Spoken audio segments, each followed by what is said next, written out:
Dirty Harry audition tape number 17, Michael K. Now, I know what you're thinking. Did he fire 6 shots or only 5?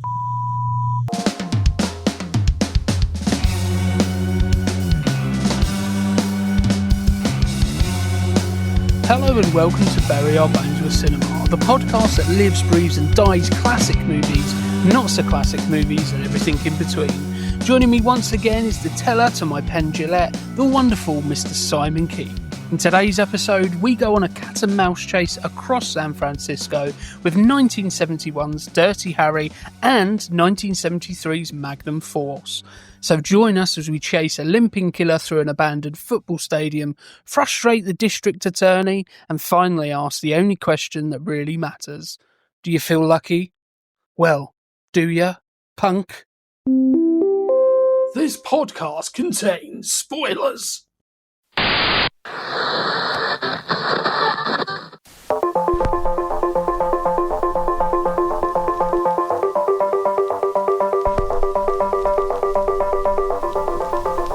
Hello, I'm Barry Wood. Now, everyone knows that the Bruce Willis role for Pulp Fiction was actually written for John Nettles. Tarantino loved his work in Bergerac and thought, that's the man I need. So he gives me a call and says, what will it take to get Nettles? I says to Tino, because that's what everyone calls him, you leave it with me, son. Anyway, first day of principal photography, and Nettles flips his lid because of the lack of egg and crisp sandwiches. And before you know it, I'm called in to play Happy Families because Nettles is refusing to go back on set. I go to Tino's office and I says to him, look, you knew what you were getting. Not only is he capable of playing a mild-mannered detective, but he's also a firecracker. He once nutted Robert Lindsay for leaving a custard cream in his dressing room. Well, I made a deal with Tony. Slap on 500 big ones and give Nettles a complimentary coffee machine and you might just be able to tame the beast.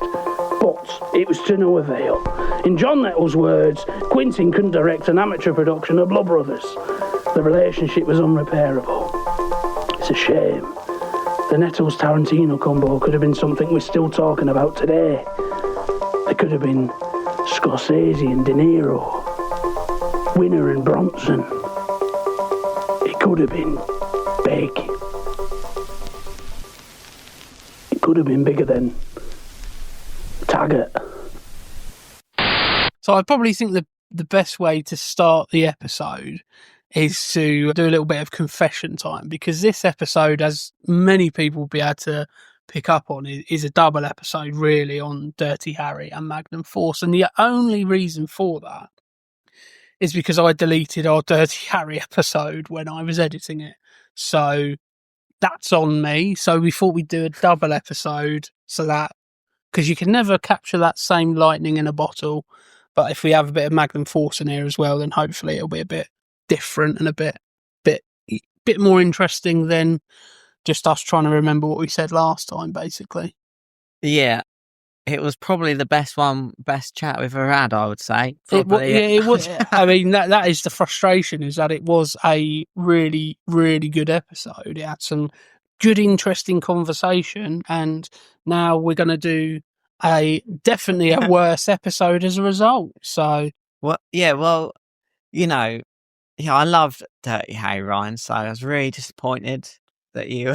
Yeah, I mean, I think nobody can be more disappointed than myself, to be totally honest with you. No, I think this was meant to be, because there's probably not many podcasts out there talking about Magnum Force. No, that's true, actually. You obviously... And for good reason, because having subsequently watched all of the Dirty Harry films, my feelings on Dirty Harry have somewhat changed since we recorded the episode, because I wasn't totally 100% convinced by it, was I? I thought it was a good film, don't get me wrong, but I had some difficulties with what you refer to as the, Harry at work scenes, the office scenes, and that. I thought the scenes where he's out and it's the cat and mouse game with Scorpio were great. Very good. But it was everything kind of in between that. It felt a bit by the numbers, and this is just a scene to get us to the next scene type thing. So, yeah, my feelings have changed because one of the things that I would say in the subsequent sequels, so The Enforcer, Sudden Impact, and The Deadpool particularly, is not only are the office scenes also boring, everything else is a bit boring as well. There isn't really anything in there that has that same panache as those, those chase scenes in the first film and those scenes between Scorpio and Harry Callahan. So I've got a bit of a new appreciation for it. The first one. Oh, yeah. See, I was a bit worried then. I thought you were going to say it's put you off Dirty Harry, the character and stuff in general. No, when we recorded it, I remember you saying, I feel like you need to go and watch the other ones and you may have a new appreciation for it. And I took that to heart, mainly because I was like, I've got to make up for the fact that I've deleted the fucking episode. And I went off and watched them, and I did find myself going, do you know what? I just want to go back and I want to watch Dirty Harry. I don't want to, I don't really want to watch the end of Sudden Impact or the Deadpool. Or even, to be fair, the worst one of the 5, I think, is The Enforcer, which is the third one.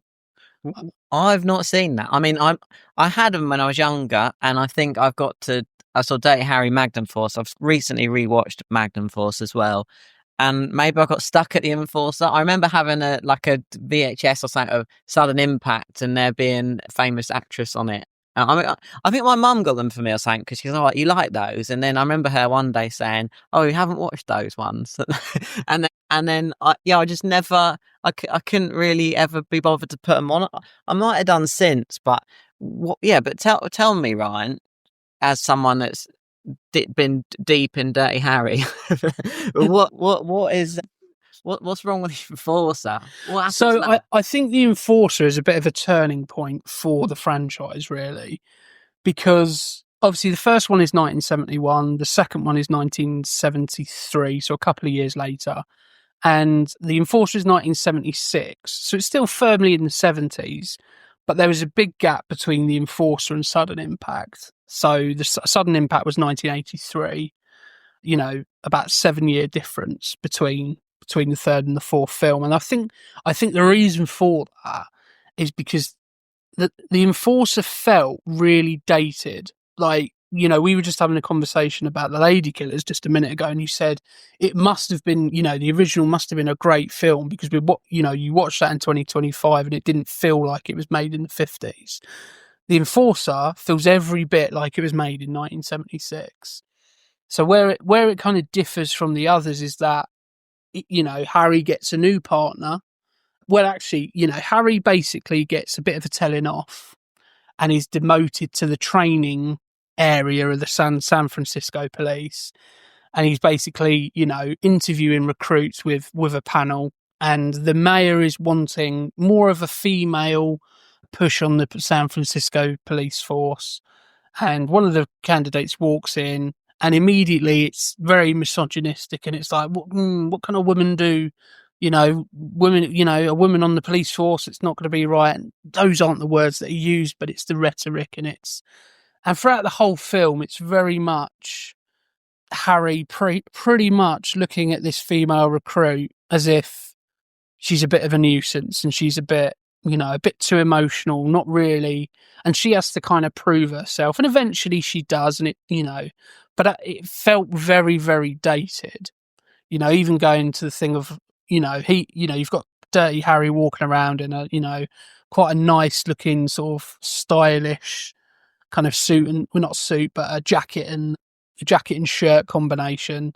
And then she's walking around in a sort of like knee-length skirt, handbag, and she's got a gun in her handbag, and it's, and it just feels really dated, and I don't know, if there is an audience for that in 2025, really. So it felt really sort of dated, and I felt myself not liking Harry as a character because of the way he was acting, because of the way he was treating, and there are redeeming qualities about him in it, but generally speaking, it's a bit of a misogynistic film. And I think that's why when you get to Sudden Impact, they do have a strong female character in there, but in this case, it's, she plays the killer in that. and that That's more famous, that movie, isn't it? Like that one. Yeah, I think is- probably because it is a big departure from what we've seen previously. The first thing that I can say is the difference between certainly Sudden Impact and Deadpool and the rest of them is that it was made in a different decade, because immediately the sweeping San Francisco skyline shots are overdubbed with this techno upbeat, Beverly Hills Cop style music. It's it doesn't feel like the rest of, the first three, which do feel very counterculture, and, the saxophone and jazz type music is what kind of is one of the appeals of the first three, and the last two, it's almost like they went, well, we can't do that again because we're now in the 80s. It's a different time. And I understand that.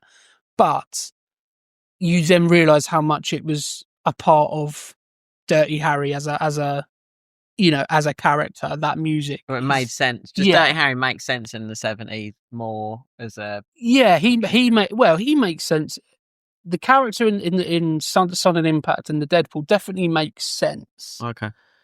Because he's older. It's almost like at that point he's that old wily veteran, and these new kids are coming on the force and they don't know how to do the job, and he's just getting in and getting the job done. So that definitely works. I think what it is that the music is such a big part of the first two, definitely. Yeah.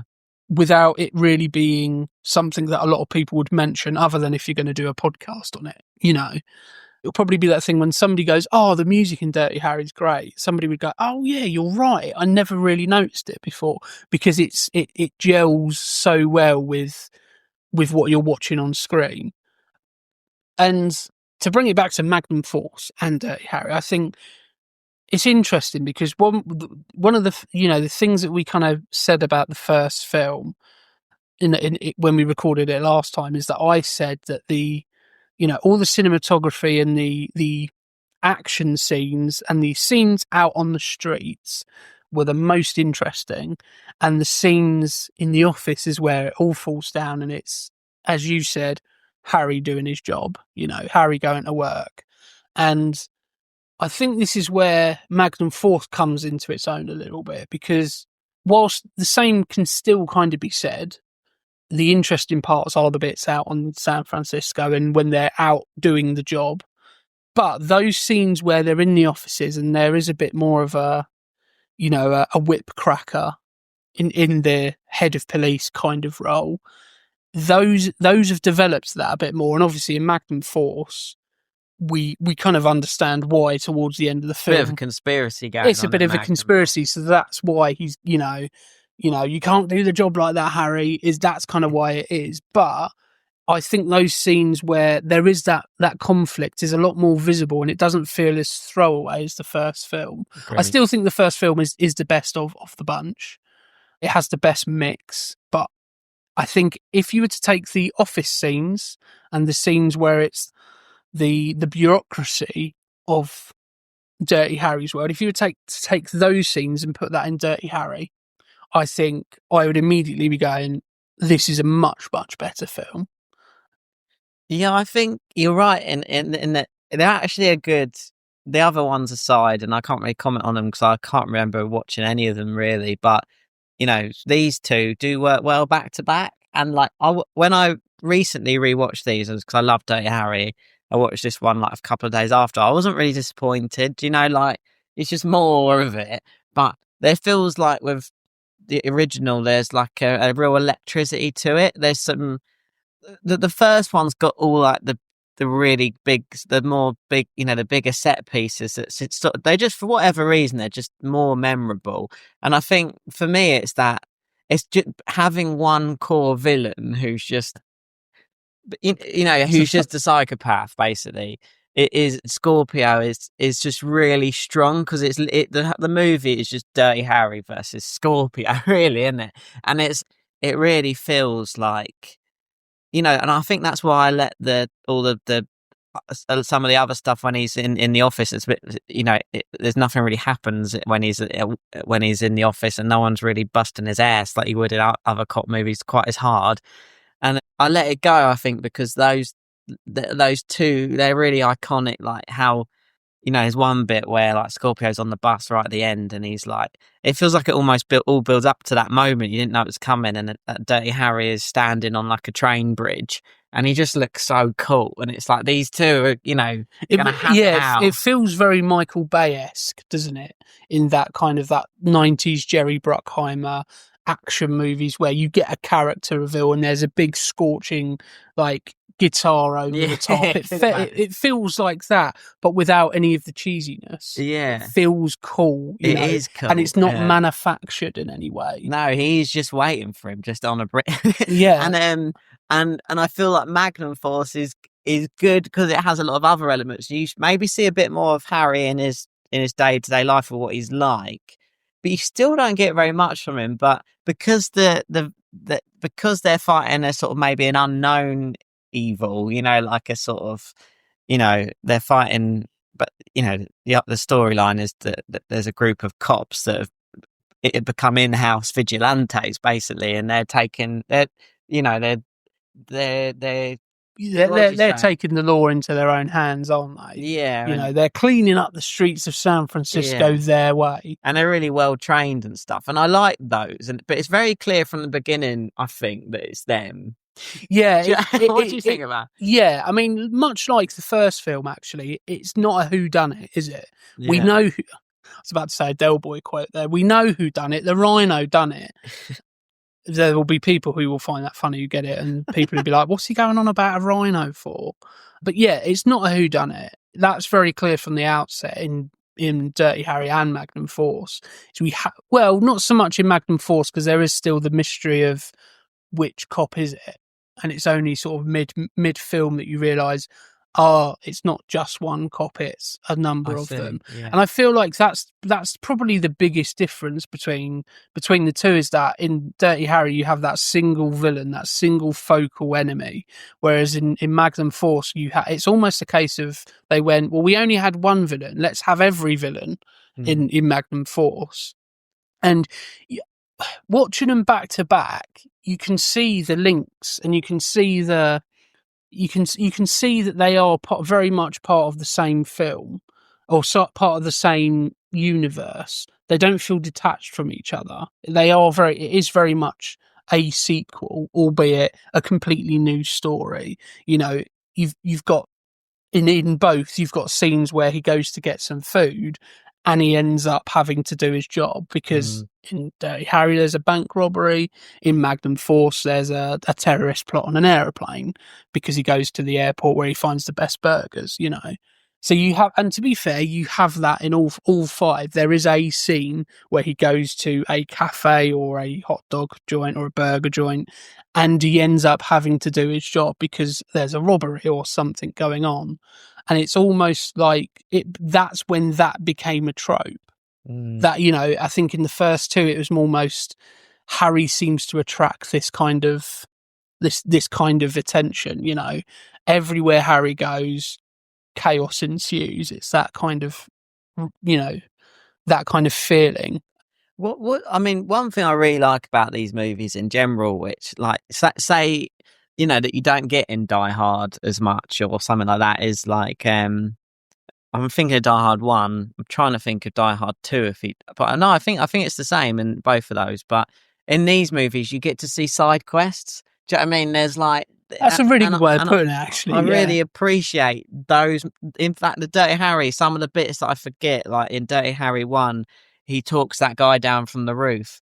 And you said that was done again in Lethal Weapon, I think. But yeah. That's that whole scene is very like it just looks great. It feels very realistic for some reason. Like it just feels, it all hits real, I think. And in this one, there's they're doing like a stakeout, aren't they? In like an off license, whatever you call it in America. Yes, yeah. Like a garage or something. Yeah. And there's a whole shootout just in a store, and that's not really furthering. I'm pretty sure it's not really furthering the main. No, you're right. And I think whilst films after this, because one of the things we did speak about last time as well was the fact that it felt like for good reason, because I think it was the first in that genre. The tropes were there, but they weren't fully explored at that point. It was very much a case of you can see where films have picked that up from and gone, right, let's push it a bit further. And what you're saying about side quests and seeing him do things that don't really further the main plot and are just him on another job, essentially. Usually we see that in films, and it's usually the first thing we see with the main character, and then they get brought into the main story. But here, it's reversed slightly, where the main story's already happened. We know what's going on, and then Harry is just, I've got to go and do this stakeout, or oh god, there's a guy, about to jump off a building. I better go and sort that out. Yeah, and so Magnum Force has the good one with the airplane and do you like that bit? Because I actually found that a little bit tense. Because like when he basically they're hijacking a passenger plane. He's at the airport having his burger, like you said, with his partner, who for some reason he doesn't ask for help this time, and they need a pilot before they take off. They need an overseas pilot, so he goes onto the plane with his bag of flight charts and stuff. Yeah. And it is a bit tense because he he sits down and he's like, oh, can you set us up for takeoff to the other guys? And you're like, does Dirty Harry actually know anything about flying a plane? Luckily, he does a little bit. He goes, okay, I'll take it now. And I think he slams the brakes on. Would that work? Can you slam the brakes on in a massive... I mean, I don't think it's quite the same as driving a car or, or anything like that. So I think there's a little bit more to it. And to be fair... I like that bit. I do like this whole scene, and I think it's mainly because of how much, if I was on a plane and somebody looking how Clint Eastwood looks got on a plane, I would just feel safe immediately. He looks like a pilot. He does look like a pilot. He not only does he look like a pilot, he looks like the sort of pilot who would say something along the lines of, now this is a 3-hour flight. Now we're going to try and get you in a little bit earlier in 2 hours and 45. Let's see if we can get you on your holiday just a little bit earlier. Yeah, he's softly spoken. I mean, is there any films where he is a pilot? Because I feel like that would be a good movie. Yeah, there is one. It's a 80s film where he plays a fighter pilot. Ooh, okay. And I can't think what it's called, but yeah. I mean, that scene is tense because there is an element of watching it for the first time. You're going, how's he going to get out of this one then? Yeah. How is Harry going to get? Because ordinarily, Harry just goes into a situation and starts shooting, and you think, well, he can't just do that. He's got a plane full of passengers, and it looks like he's about to take off. So I mean, he does kind of end up doing that. Yeah. But there is that tension because you're going, as you say, how is he going to get out of this? Yeah, it sets it up pretty good, I think. And it just furthers his character of him being, the original Maverick. He's the guy who he's going to get the job done no matter what. And, he doesn't care about paperwork. He doesn't care about doing it by the book. He's going to get the job done, So how would you, if you're going to recommend one of these, you're going to say you need to watch Dirty Harry, first one. You're not going to say you need to watch Magnum Force, are you? Well, I think I probably would actually, because I think there is a lot to like in Magnum Force. One of my favourite scenes from Magnum Force is when they're doing the shooting competition. That is Dirty Harry in a kind of nutshell, and you just know, because for people who perhaps haven't watched it in a while, essentially they're at a police shooting competition, and Harry and one of the main police villains, played by David Soul, they get into the competition finals, and that he gets asked the question, do you want bullseye or do you want combat? And he goes, combat. And they essentially do a mock, I don't know what you would call it, but essentially they do like a shooting series where they've got to go around a set of mock houses and shoot a load of targets, and you're just waiting for Dirty Harry to just go in there and just show everybody how it's done. And there's a point where he gets it a bit wrong, and you're like, hang on a minute, it's Dirty Harry. How can Dirty Harry get it wrong? Not only did he shoot, missed the target on a couple of occasions. He shot one of the, the civilian targets. You're not supposed to do it. What's going on? And you start to realise that that's when Dirty Harry starts to kind of, okay, I'm gonna play a bit coy here, and I'm actually just seeing if this guy is legit. Is he a good officer, or is there something to worry about? Because I've got concerns that this is being done by an officer. This is being done by. Yeah, but isn't that the bit, Ryan, when he shoots the policeman? Because he shoots the not the real policeman. All these cardboard cutouts come out, not cardboard, but whatever. All these cutouts come from cardboard targets, a shooting range in this mock-up situation. But I think because they go, oh, you won, Harry, but you shot an innocent. That's one of ours. But he done it on purpose. Yeah, that's what I mean. Yeah, initially, you're like, hang on a minute. Yeah, but he done it on purpose because it's a cop. Yeah. I think, and it's him sort of saying because there's a sort of undertone. Harry knows, and David Soul kind of knows that Harry knows, but nobody's really saying anything. And it's Harry's way of just kind of going, I got you in my targets. And also, he misses a shot as well, doesn't he? So he can get the bullet later. So that's when you start to see the intelligence of that. He's not in the first film. He gets the job done, and I'm not saying he's a renegade. He's a renegade, and I'm not saying he's not intelligent, but there isn't any really. He's not Sherlock Holmes. There isn't that part of him that is explored. And yeah, as you say, he's not Sherlock Holmes. Whereas here, it's almost a bit like, okay, he's having to dig deeper into his toolkit because he's not going up against a deranged psychopath, shooting random people.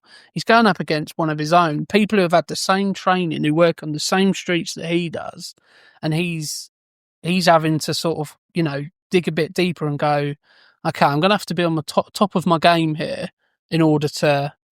One of the lines that I feel like it wouldn't be in a movie today is he goes, he's talking about the Magnum Force, basically, that he's talking about that group of guys that have all learned how to shoot because he's been to the shooting range with them and they're all really good at shooting, and they're always hanging out all the time, and his partner says, yeah, those are the new guys, whatever, and yeah, everyone says they're gay because they've been hanging out together in the police station. He goes, and he's like, if the whole department shot like that, I wouldn't care if everyone was queer.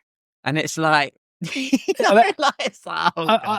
think that would be probably another one of the criticisms of the earlier films, is it is kind of laced with that kind of rhetoric and that kind of language. There's a lot of racial terms thrown about that don't really add anything to the story. And to be fair, I think it tries to. There's the bit, if you mean the bit in Sudden Impact when there's the shootout in the shop.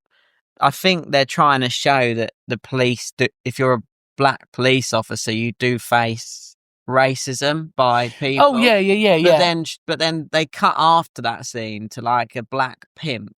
Like straight away, who is he's in every one of the Dirty Harry films. That guy, he's the dude in the first Dirty Harry film. He's like, I gots to know. He's the one who says, "Do you feel lucky?" He's in every single one. And I was trying to work out throughout the whole of it if it's the same character and they just have a bond, but it's not. It's a different character every time because he dies in Sudden Impact, doesn't he? Yeah. He's that whole bit in the taxi is grim actually, and I'd forgotten. Like. The pimp kills prostitute in the back of cab. Yeah. That whole sequence is grim, and the reason they're making it that grim is because then the pimp is killed by one of the road cops, and it's like, oh well, maybe he belongs. So, but he's a bit like, God, that is a bit grim. And more so than the first movie, I think.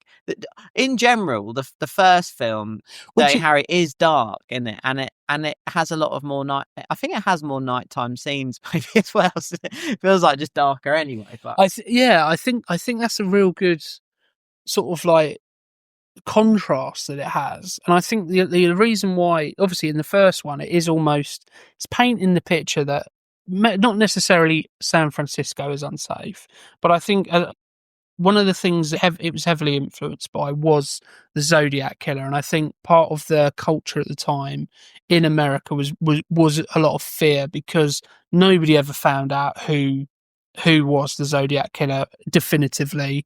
There's obviously theories and whatnot, and they never caught him. So there was a lot of fear in America at the time, and I think it uses that as a backdrop for Dirty Harry, and so as a result, it's almost a thing of it's this seedy, nighttime kind of crime underworld where you've got these deranged people who can hurt you at any point, that kind of thing. Whereas I think the difference in Magnum Force, whether it was a conscious choice or not, I'm not sure, but it's certainly something I picked out, is a lot of it is daytime in blistering sunshine.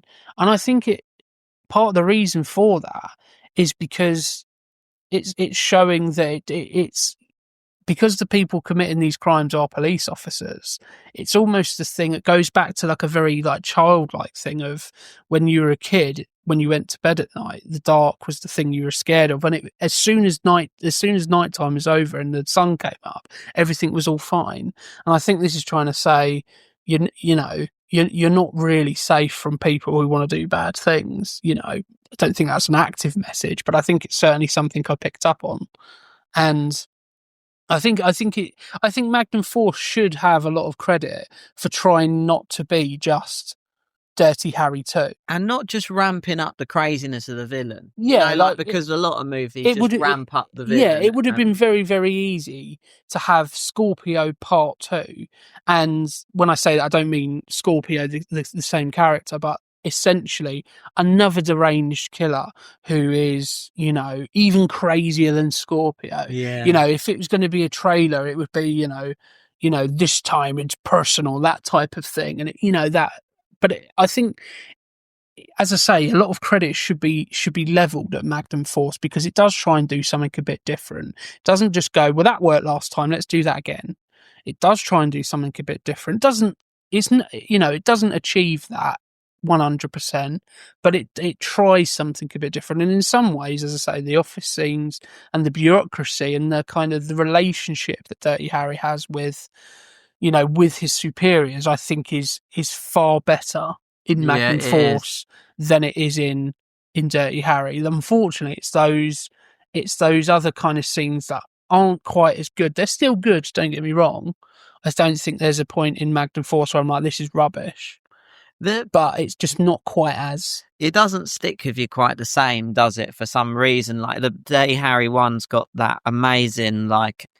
The bit where he's got to get to the phones and he rides the underground and stuff, and that is just done, I think, so well. There's a lot of tension in there. There's a lot of, is he going to get to the next phone in time? And it's that cat and mouse kind of feeling to it. And and to be fair, Magnum Force isn't trying to have that.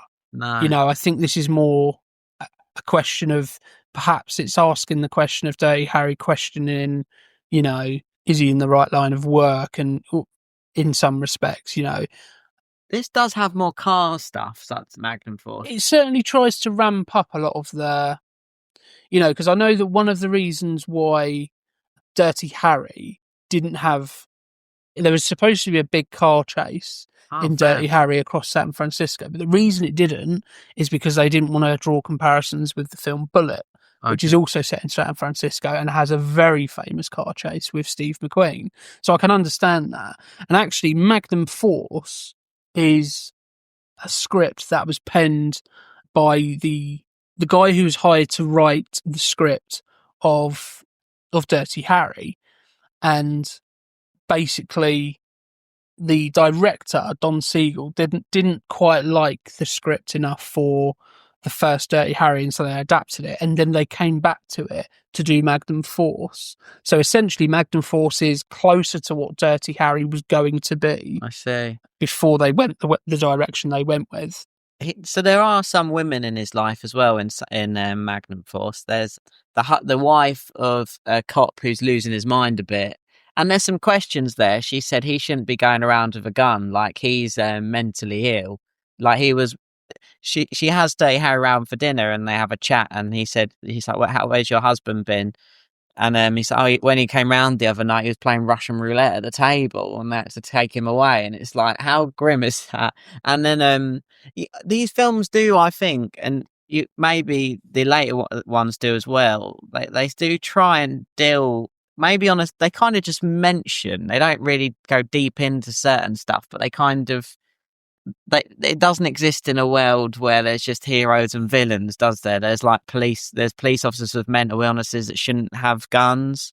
Do you know what I mean? There's police officers that scared and quit, but like in the first movie, his partner just quits. Like, that's not a trope that you ever really see in police movies again. Oh, my partner was he was a good police officer, and then he just decided to quit. Well, I think it is, but it's usually a bit more of a focal point and a bit more. So it's usually, he quit the force after that case because he was never the same again. Yeah. And it kind of is a little bit that in the first one, but it's not.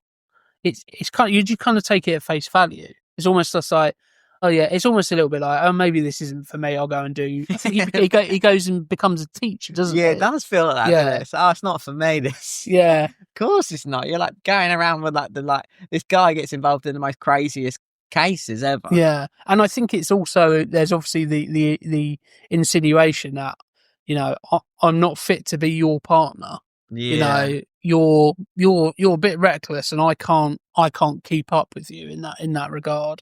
And I think a lot of that comes from the fact that he is unattached. He doesn't have a wife and a family to go back to, and that's one thing I will credit every single Dirty Harry movie. Is at no point do we get a love interest. And I often think that is the downfall of a lot of movies where a love interest or a romantic plot line is put in there for the sake of it. There's some hints in Sudden Impact with the female antagonist that there may be a bit of chemistry there. But at no point is it ever really explored. And I think there needs to be a little bit of credit for that, because too many times I've seen films where it's like, oh, we've got this big situation going on, but let's just take a break from that and let's get to know each other a bit more. And it never really needs to be that. He does, because in Sudden Impact, he does sort of sleep with a lady that lives downstairs. Oh my God, Ryan, actually, one of the scenes, I don't want to forget, is, which I really loved, and it's in, not Sudden Impact, Magnum Force talking about. One of the scenes I love is when there's plastic explosive in his mailbox, and there's a guy that is credited mailbox guy, I think.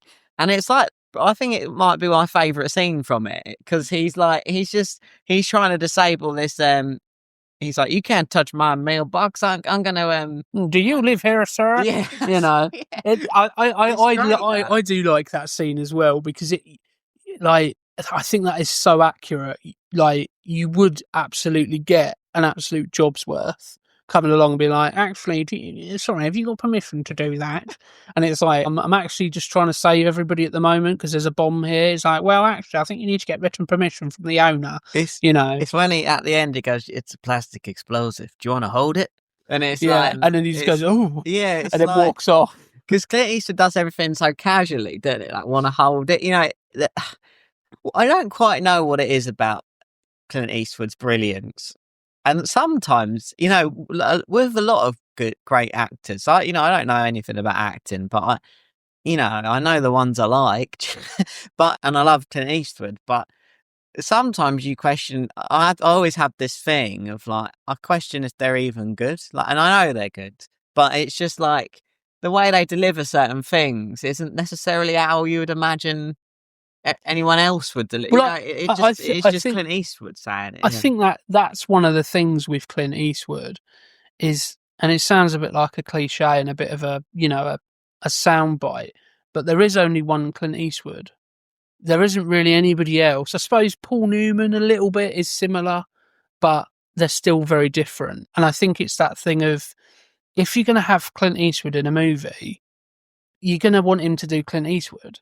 Like, you're not, I think we said about, if you're going to hire, I think it was one of our past episodes, I said, if you're going to hire Sean Connery in Highlander, why make him Spanish? like, what's the point? There's literally no point. You've got Sean Connery, who has a very thick, distinctive Scottish accent. Maybe let's not make him Spanish, because he's not really going to do a Spanish accent. It works so well, doesn't it, in Indiana Jones? Like, absolutely. With Sean Connery for a reason. And it's a little bit Michael Caine. You're not going to want Michael Caine to do another accent.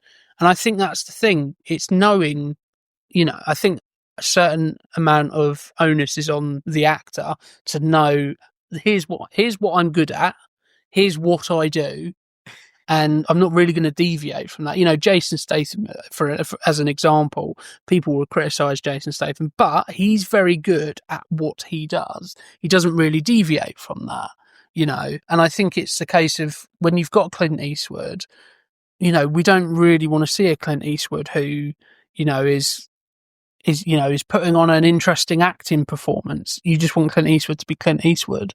I mean, it's funny you should say that, Ryan, because it's almost like it fits in with the main sort of the main line at the end of Magnum Force, which is, you just don't know your limitations or something. Do you know what I mean? Yeah. It's quite a weird line to have at the end. Yeah. And I was not expecting it. I didn't remember it. And I said it wrong just a second ago. And what is it? I'm sure we'll remember in a bit, but it's totally gone from my head, but it is along those lines. It's like, a man's got to know his limitations. Yeah. And it's like...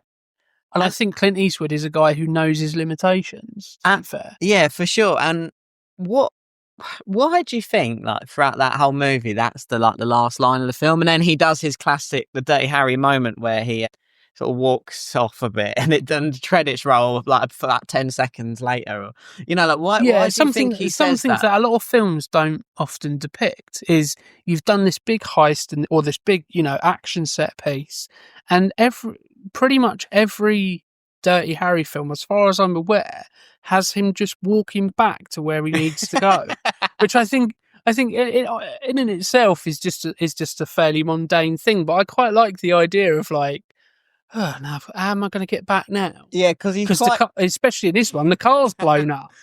I suppose I better go and catch a bus, or whatever it may be. Why do you think he says that? Well, my interpretation of it is, it's almost a thing of, he's almost saying to the police chief that, you got too greedy.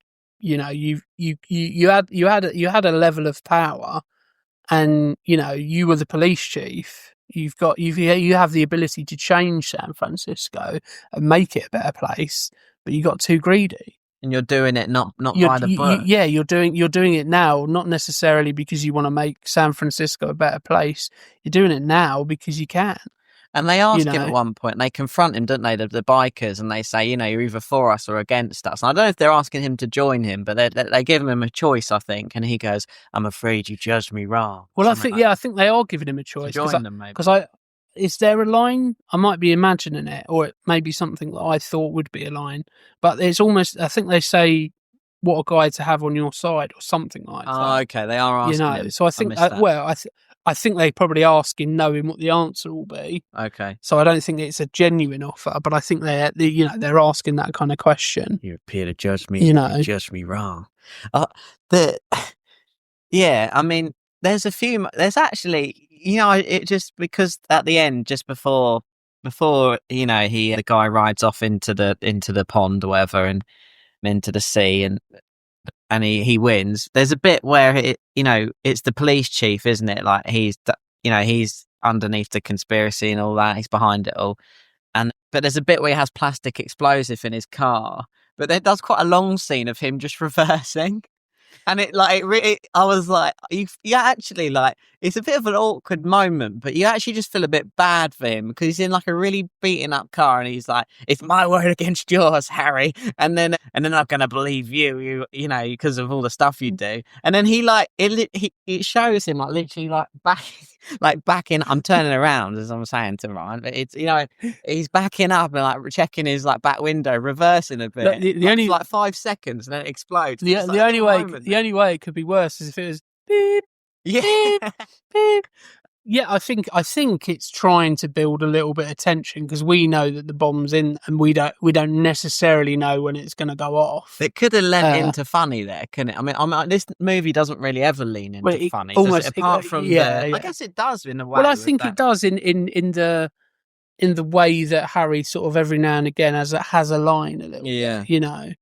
But it's not. I wouldn't say there are elements of humour, but I wouldn't say that there are funny bits in it. So apart from the mailbox bit, that's why it pokes out that much, isn't it? But I think that's I think it's a good. It's a good breath of fresh air. It feels like you want a bit more of that actually, and if he did, if there was a bit more funniness in the. So we have the film on in the background. It's on the grim scene where the pimp kills, one of his women, and he kills her in a very horrendous way by pouring a beer can down, isn't it? I don't know. I think it's like something. I don't know if it's like a drain thing, like. Oh yeah, like a can of something. It's just. Yeah, I mean, it's. I mean, that is the guy from the first movie. That is, and he crops up in all of them, and I think it's a really nice sort of cameo. Yeah, of him, because every time you go, oh, it's that dude. Yeah. I got to know you like that bit, didn't you? Right? Yeah, I did like that because it just like Dirty Harry 1 the first time when he says, "I got a." Whatever he does his whole spiel. Yeah, do you know it, right? Like 44 Magnum that could shoot a head clean off. Now I know what you're thinking. Did you fire 5 shots or 6? To be honest with you, in the hell of it all, kind of forgot myself. So you've got to ask yourself one question: do you feel lucky? Well, do you, punk? I've paraphrased some of that. No, it's good. Yeah. I like it. But yeah, and it's interesting because you said about like. The way he delivered, the way Clint, I say Clint as if I know the guy, all right, Clint, how you doing, son? No, Clint Eastwood, the way he delivers it is very sort of blasé. Like it never, like we said last time we filmed this, that the parodies push it a lot more than what it actually is. Like, cause for years and years and years, I only knew it through parodies. I think I remember a WrestleMania 21 was a Hollywood themed, and they had The Undertaker do that scene, and it was really kind of like the pauses were really, quite evident. But actually, he just kind of he's just saying it. At no point is he trying to say it for dramatic effect. Really, it's just what he ends up saying.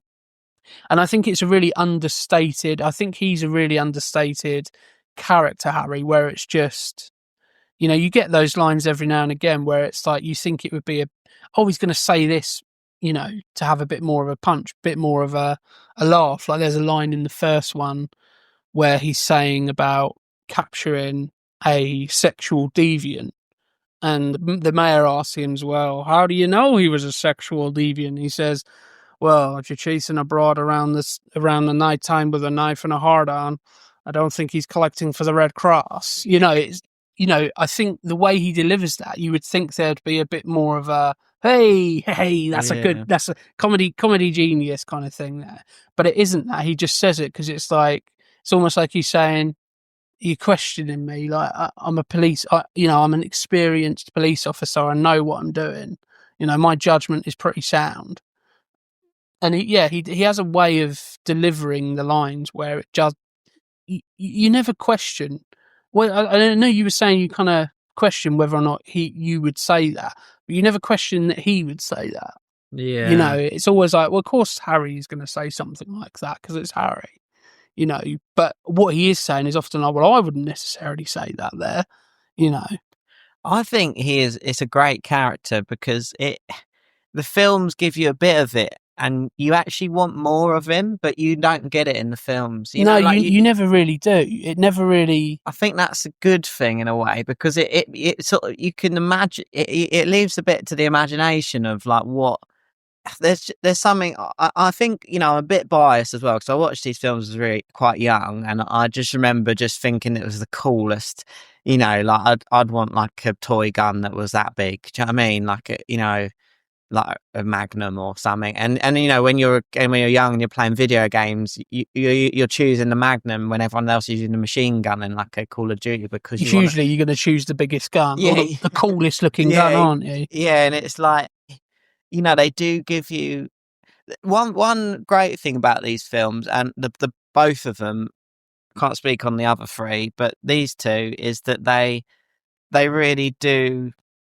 They give you a great sense of the city, and maybe the first one more from these like higher, from the high buildings. There's like that sniper scene, isn't there? He doesn't kill anyone at that point, but there's the bit where it goes out of the city a bit as well, with the whole bus bit with the kids at the end, and then he has a showdown in a more deserty looking place. And these films look, you feel like, part of me thinks, wow, America is like beautiful, really, even like the concrete parts and the green and the desert parts, and they when you put it on, and maybe they're quite big budget, I don't know, I'm sure you do, Ryan, but they really do.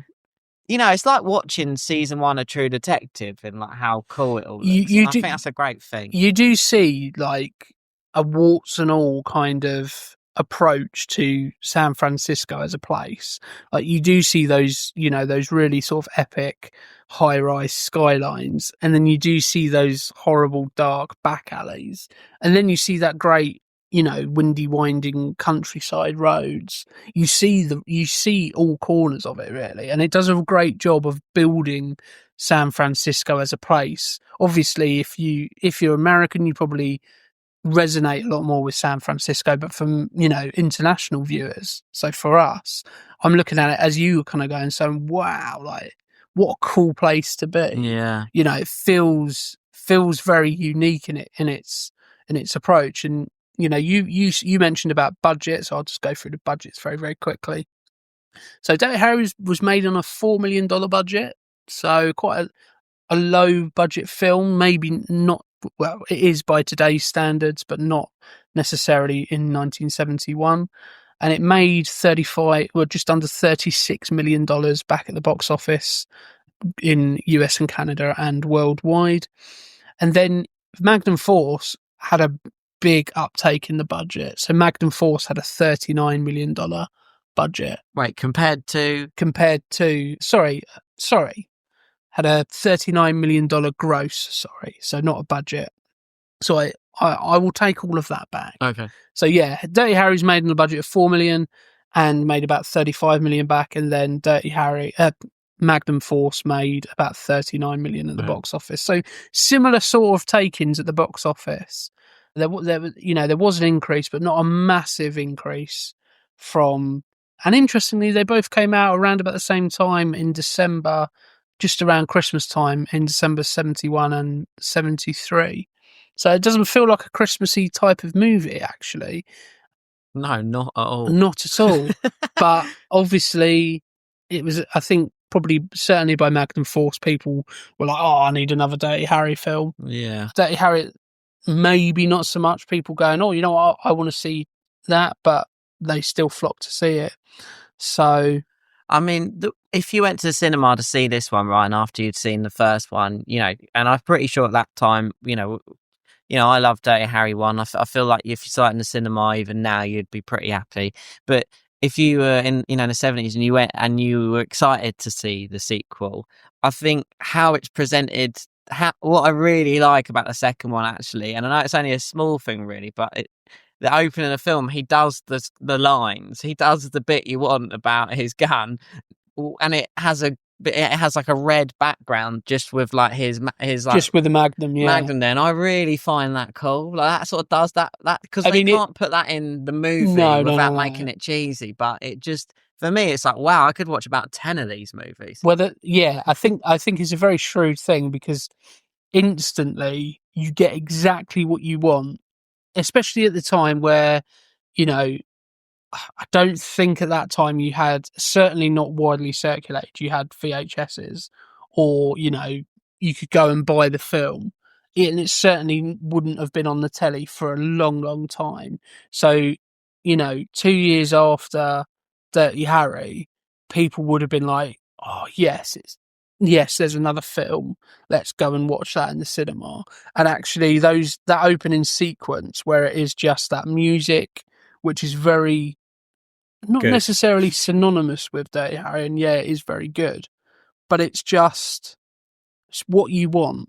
Yeah. It's what you want. You want that kind of 70s, too cool for school, dirty, smoky jazz club type music. You want that to accompany Dirty Harry. And I mentioned earlier that there isn't really a romantic plot line, and I realised there is a romantic plot line in Magnum Force. No, I wouldn't say. Well, there's a romantic laid. scene. Yeah. But I really like the way they and do it. they say chivalry is dead, Simon. He gets laid. I think he does. I think they do it well in a way, because it's not like a sort of, they don't capture her and he has to save his girlfriend, but because it's more realistic in the sense that he does have to save her. It's the bit she almost goes to the mailbox and gets plastic explosive, blown up by. It's done in a way that I think it just does little touches of like, oh, look, Dirty Harry does have a life. Yeah, I think Magnum Force does push that envelope a little bit, doesn't it? We have the scene where he goes to his friend's wife and kids' place, and you see him interact with his friend's kids, and it's quite a nice sort of, he's human. He's not just this wisecracking maverick cop. And yeah, I think I'm glad they don't really explore it. The scene where he gets laid. I don't really want to see him, juggle a relationship. I don't. I was worrying you there, wasn't I? But no, I don't really want to see him having to struggle a job and have keep his woman happy, for lack of a better term. I don't think we need to see that. And to be fair, we never really get much more from Dirty Harry than what we see in the first film. Across the 5 films, and perhaps that may be a criticism of the latter films. By that point, maybe you are wanting a little bit more, because obviously I appreciate that I've watched them in fairly quick succession, so it's almost like I'm binging them. But at the time when you're going and there's long periods of time and you're waiting for another Dirty Harry film, you maybe want to go, well, I want something that's going to last until the next one, so maybe I do need to know a bit more about the character. So maybe that is a criticism of the latter films. It's certainly not something I felt it needed.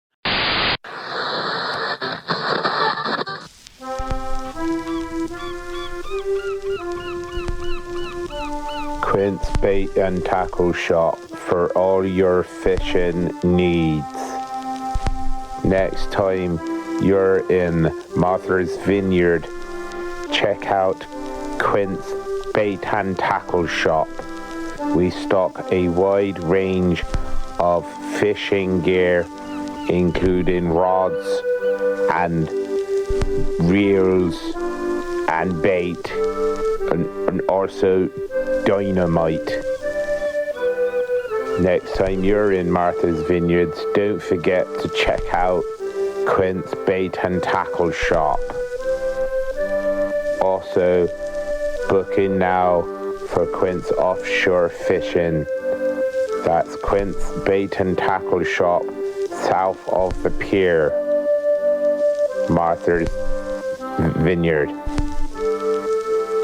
And I do want to mention the Deadpool, because I think the Deadpool is the weirdest of the entire. So the loose story of the Deadpool is that there's a guy going around killing famous people in San Francisco, and they leave a list of who's going to be next, and they call that the Deadpool. And Harry is on the list, essentially. But why I want to mention it and why it's so weird is because we have Liam Neeson as this, like, arty film director. I've seen a bit of that, actually. And he's got the worst ponytail wig syrup you've ever seen. If anybody's seen Only Fools and Horses, where Rodney has to put one on to impress Cassandra, it looks exactly like that. Then you've also got Jim Carrey in it, who plays one of the the stars of the movies who, you know, has a drug problem. And it feels the least like a Dirty Harry film. Is Clint Eastwood directing that one? No, he directs The Enforcer.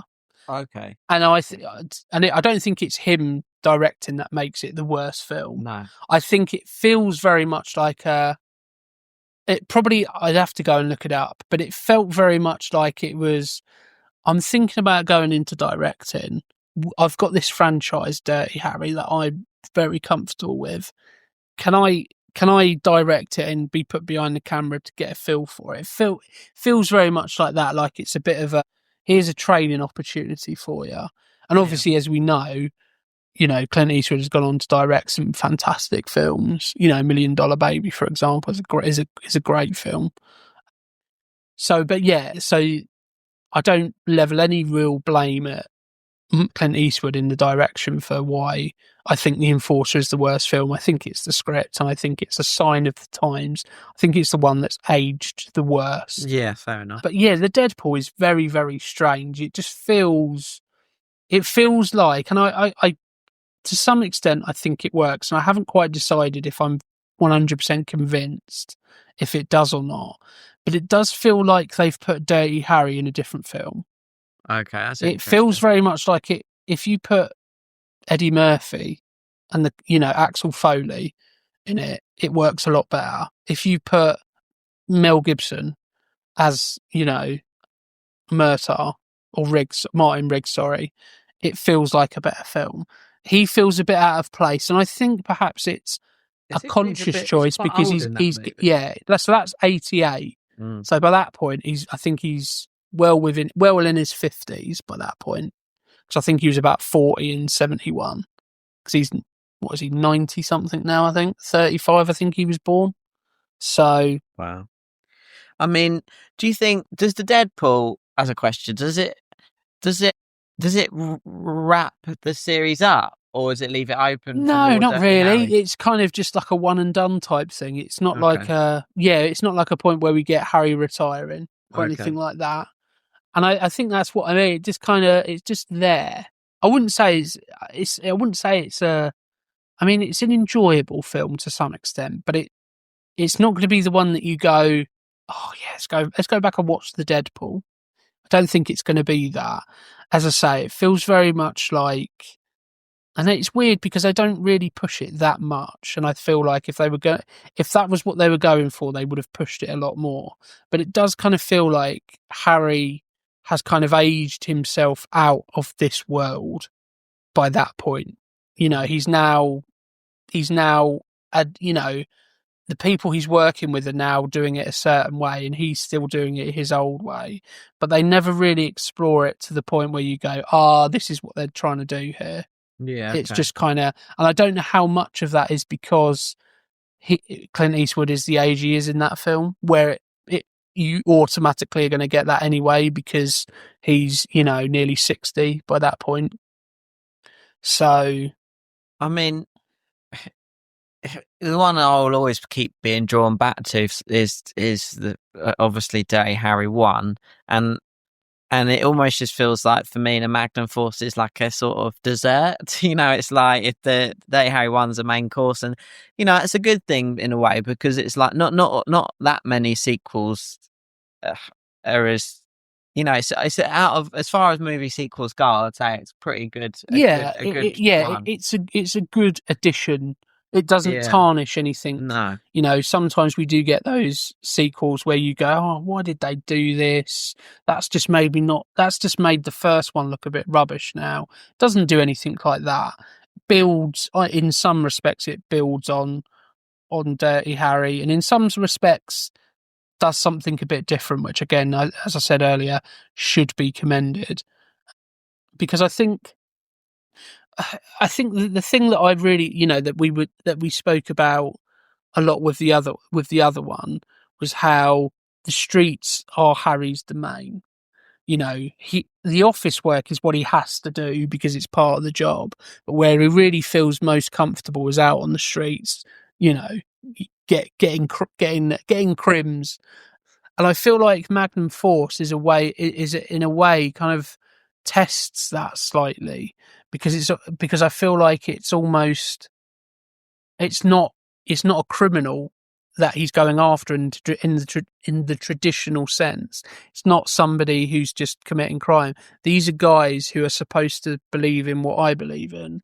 These are colleagues of mine, and I think kind of look up to him as well. When they're in that shooting range, I think that is genuine. Like when he's seeing how good they are. Yeah, you get the guy who comes up to him and says, "Oh, hey Harry, I just want to come up to you and say congratulate you on what I think is going to be the winning score." You know, so he's almost like, they're looking up to him, and I think whilst it's never really voiced, I feel like there is an element of Harry where he's perhaps going, "Is this the influence that I'm having?" Okay. You know, is this a world that I've created? Have I done this? I don't think it, as I say, it's not voiced, but I think there is an element of that in there. And I think if, to be fair, if maybe he is just getting a bit, like in the first movie, he is a bit younger, only a bit, but in the police force, I'd imagine that's a lot of time, really, because over here, like the police, you can retire early, can't you? I think, yeah. Or I don't quite know how it works, so I won't say that, but I think you can. I think you can get off the streets doing full-on policing a bit younger. Oh, is that fireman? I think it's both. I think it's a case of. So, a few years on the street, seeing the stuff he's seen, maybe he is, he still puts himself in danger, like he went on the plane and everything right at the opening sequence. Maybe the film's not saying this, but maybe he is, he's not quite as, maybe he's, he's learning in a way. He's not been sacked, and he didn't he threw his badge at the end of the first movie, but he's still there, and he's still working there. So he obviously went back into the pond and got it. Yeah. Either that or they took a replacement out of his paycheck. Got a promotion, maybe. Yeah. Maybe got I don't need that anymore. I'm no longer an inspector. I'm what's above inspector? I don't know. I don't know. I'm the one above it, inspector. But so maybe, these new guys have come in and, and he has, maybe in the first movie he would have agreed with those guys if there was a Scorpio on the loose. Maybe he would have. Maybe he would have joined those guys. He'd be like, what? Let's kill this guy. He's killed a child. He's killed a kid. He's capturing school kids, school bus. He knows no bounds. And it's interesting because it is similar in some ways to Sudden Impact. That questioning, because here that obviously the guys are cops and the people they're killing are all criminals. So naturally, there will be a certain proportion of the audience who are going, well, they deserve it. Yeah. And it makes you think that anyway by some of the gruesome stuff that the people that he kills do. As you say, the scene in the car with the pimp, that's obviously there to see you kind of go, well, actually, are they doing anything wrong? These rich people as well, they always live in a high life, aren't they? They're in swimming pools of topless women, or they're in they've got like a massive circle bed with two naked people. It's always chintzy, isn't it? It's always like, it's never like, oh, that looks like a really nice apartment. No, it's always, oh, this is a bright pink duvet on a circular, what I presume is a water bed. With it's all very seedy and it's all very like. I'd like to think if I ever earn a lot of money, I'd like to have a little bit of class. These movies just love slipping in boobs in any way they can. I think it was a sign of the 70s. Yeah, they do it from. I've also never noticed when the girl is shot out of the window. I totally missed that. I reckon I was making a tea when that happened. Like, it's utterly mental. You can so tell it's obviously a dummy, but like it's literally like it's doing like an Olympic dive. That the amount of twists and turns it does as she falls. Also, Ryan, just a quick thing because I think I missed this bit earlier rewatching this, but this is the moment where. Sorry, we're actually mid the movie, but there's the bit where the Magnum Force are doing a hit on a tower building. There's sort of what's that guy done wrong?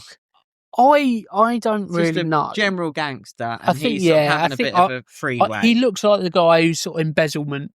He looks like the sort of guy who's fiddling some books, and he's having he's having non-monogamous relations. He's having so God, what a terrible person. But how dare he explore his sexuality whilst also committing crime? but this is the moment where Harry's mate dies, isn't it? I never quite, because I think that's the point where he's the red herring, isn't he? Because he has that conversation with him when he almost runs him over.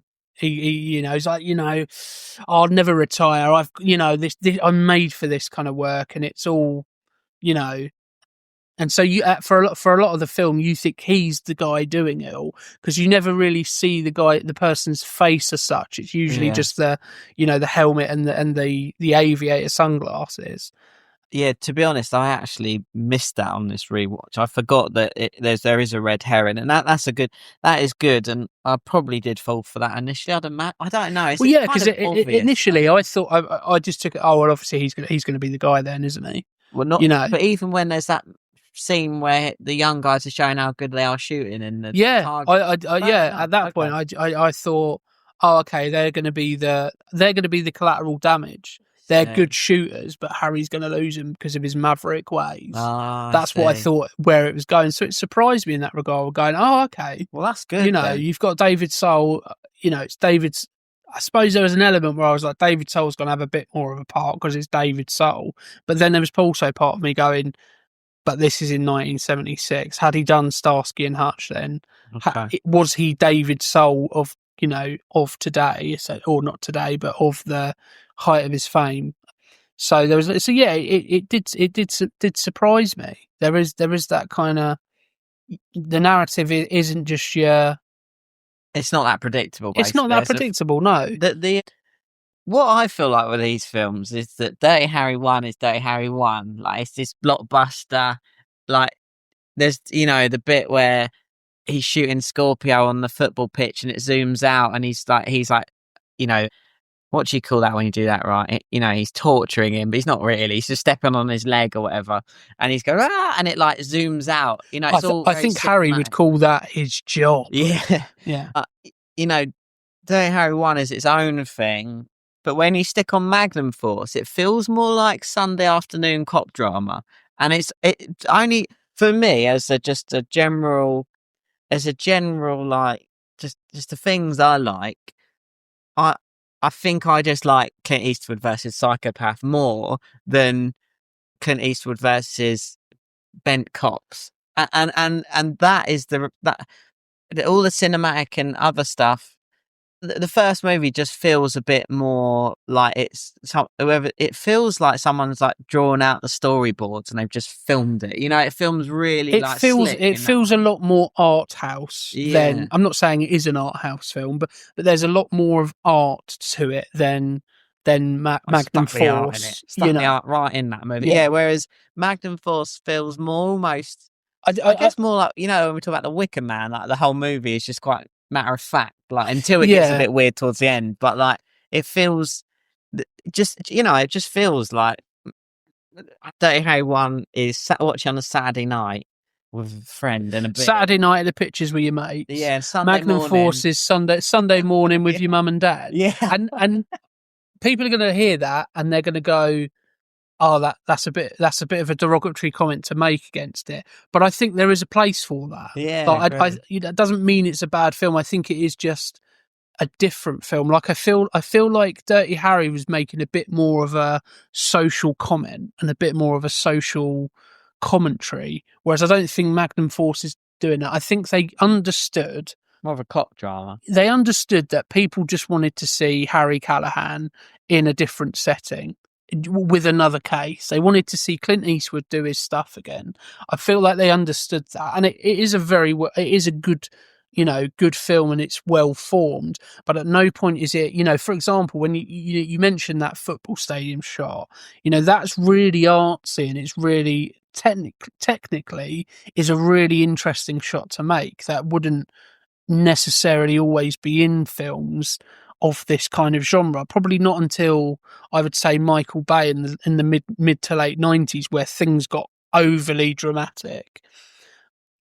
Here in 1971 with Dirty Harry, it's an interesting choice to make. It's not something that other things would have been doing. I think if you think you're coming out of, the 50s and the 60s, where cinema was trying to find a new kind of step, wasn't it? You think especially in the 30s, 40s, and 50s, there was that what I call Hollywood talk, where it was like everybody spoke like this. It's like, oh yes, well, we've got to do what we've got to do, and okay, I'm a detective, so therefore I'm going to find out what I do. It was that kind of style of performance, whereas the 60s was starting to become as you said in previously, a little bit counterculture, a little bit arty, and I think Dirty Harry was a kind of extension of that, but for a cop drama. I mean, yeah, it feels it in it. It's just how it is. It just feels like Dirty Harry, the original, it transcends its time more. Really, it like stands up more the test of time than Magnum Force for whatever reason, and is probably objectively it probably just is those extra little details of like the sort of bonkers, the bonkers performance of Scorpio is well more similar to like the Joker from like Dark, not Yeah, he's a memorable character, isn't he? Yeah, and it feels more because it feels like that whole. I think really credit to his performance in that movie. We well in the podcast that's Lost to the Void, we spoke about his limp quite a bit and stuff, and like there's certain... which is utterly crazy that he spends 60% of that movie limping. Like it just feels like I remember watching it for the first time and being like, oh, okay, he's got a bit of a limp because he got stabbed, and then 10 minutes later he's in it, oh, he's still got a limp, and then it was like, oh, he's going to have the limp for the rest of the film now, and it sticks with you though. It does, and it's something that is so like innocuous. It doesn't really mean anything, but actually, coupled with his crazy hair and he's a very kind of gaunt-looking man, isn't he? Quite stick thin and a little bit. What's the word I'm looking for? Gangly, in a way, adding a limp to it as well, and not just like I've got a slight limp. It's like a proper, like pronounced, almost a hop kind of limp. Means that he goes into that avenue of crazy even quicker. Yeah. We already know he's crazy because he's doing what he's doing, but then he gets the limp and it's a bit more crazy, and Go on. it didn't need to do that. If he had, if for example he hadn't been stabbed in the leg or the limp had been less pronounced, nobody would be saying, oh, he's a worse character as a result. But I feel like because he did have that massive limp, I'm now going, he's utterly crazy. It's even more crazy than it would have been, and it's great for it. I think for me as well, I'd seen the limp. I'd seen up to this point before Dirty Harry, I'd watched all the westerns, right? So I'd only seen Clint Eastwood versus like the villains from the original, Fistful of Dollars, Few Dollars More, Good, the Bad, and the Ugly. And I'd say Ramon from Fistful of Dollars is quite unhinged, and Lee Van Cleef is very organised, a bit more like a policeman in this, in a Few Dollars More, and I might have got that right. Is it Ramon? And then the Good, the Bad, and the Ugly. That it's two. He's up against two people, but it feels. I think as bad as those characters are, they can be pretty bad in those westerns. Seeing him up against a modern serial killer type, for me, really stuck with me. And there's a lot at stake. And as a person, you're gonna just watching these films back to back. How can you not care about Scorpio killing a young girl more than these guys killing criminals? And it's only towards the end that Harry is really in danger. So there's just a certain, you can watch this one and sort of sit back and you don't feel that. Yeah, you're not. It's not. Yeah, and I going back to, the social commentary. I think it goes back to the fact of the time when, when Dirty Harry was made, the Zodiac Killer was on everybody's minds. And obviously it's only 2 years later when Magnum Force is made, and I'm not quite sure the timeline of that case, but it certainly wasn't as prevalent. It certainly wasn't, perhaps in the forefront of people's minds. And I think I keep going back to the credit of Magnum Force. And I think only as we're doing this podcast and as I've watched all through, I've realised how much I do actually like the first two. Yeah. I'm so glad that in some ways I deleted the episode. Maybe it was fate. Maybe it was in this, it was written in destiny. Because I did come out of that episode saying, I liked Dirty Harry, but I wanted a bit more from this, or I feel like it could have been better. And then you got 5 more and realised you didn't need it. And then I took your words. I draw the line at ponytails on Liam Neeson. I took your words to heart and was like, yeah, maybe I will go and watch all of the Dirty Harrys and see where it takes me. And I'm so glad I did, because I have an appreciation for Dirty Harry and Magnum Force, because Magnum Force could have just done the same thing again, and it didn't. It tried to be different, and it tried. And, people may say it's the lesser film, which I think it is, but it has to be commended for trying something different. I think we live in a day and age where, especially with the Marvel movies and just in general, all that seems to come out now are sequels.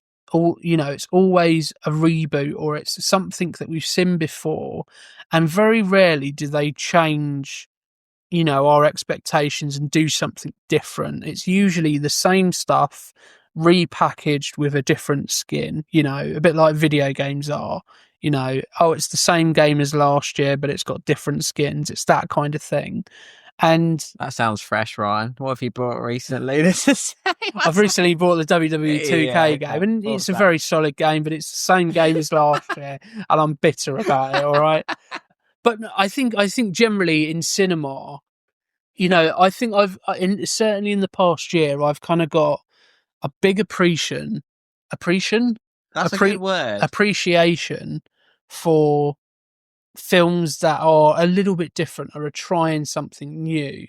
So, and I think, although it's kind of going against what I'm saying about Magnum Force, but it would have been so easy to just have Scorpio version 2. It would have been so easy to do the same thing again, and or just shoot more people. Yeah, like Dirty Harry. Just up the stakes. So for example, they could have just had a killer, and this time the killer is going for the people that Dirty Harry loves.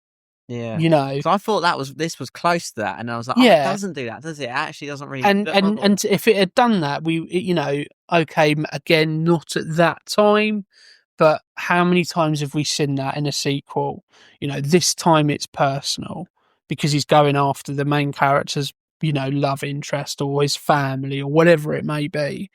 And more often than not, it does that, and it's like, it's just the same again. The only difference is that the character cares a bit more because it's his family involved. Yes.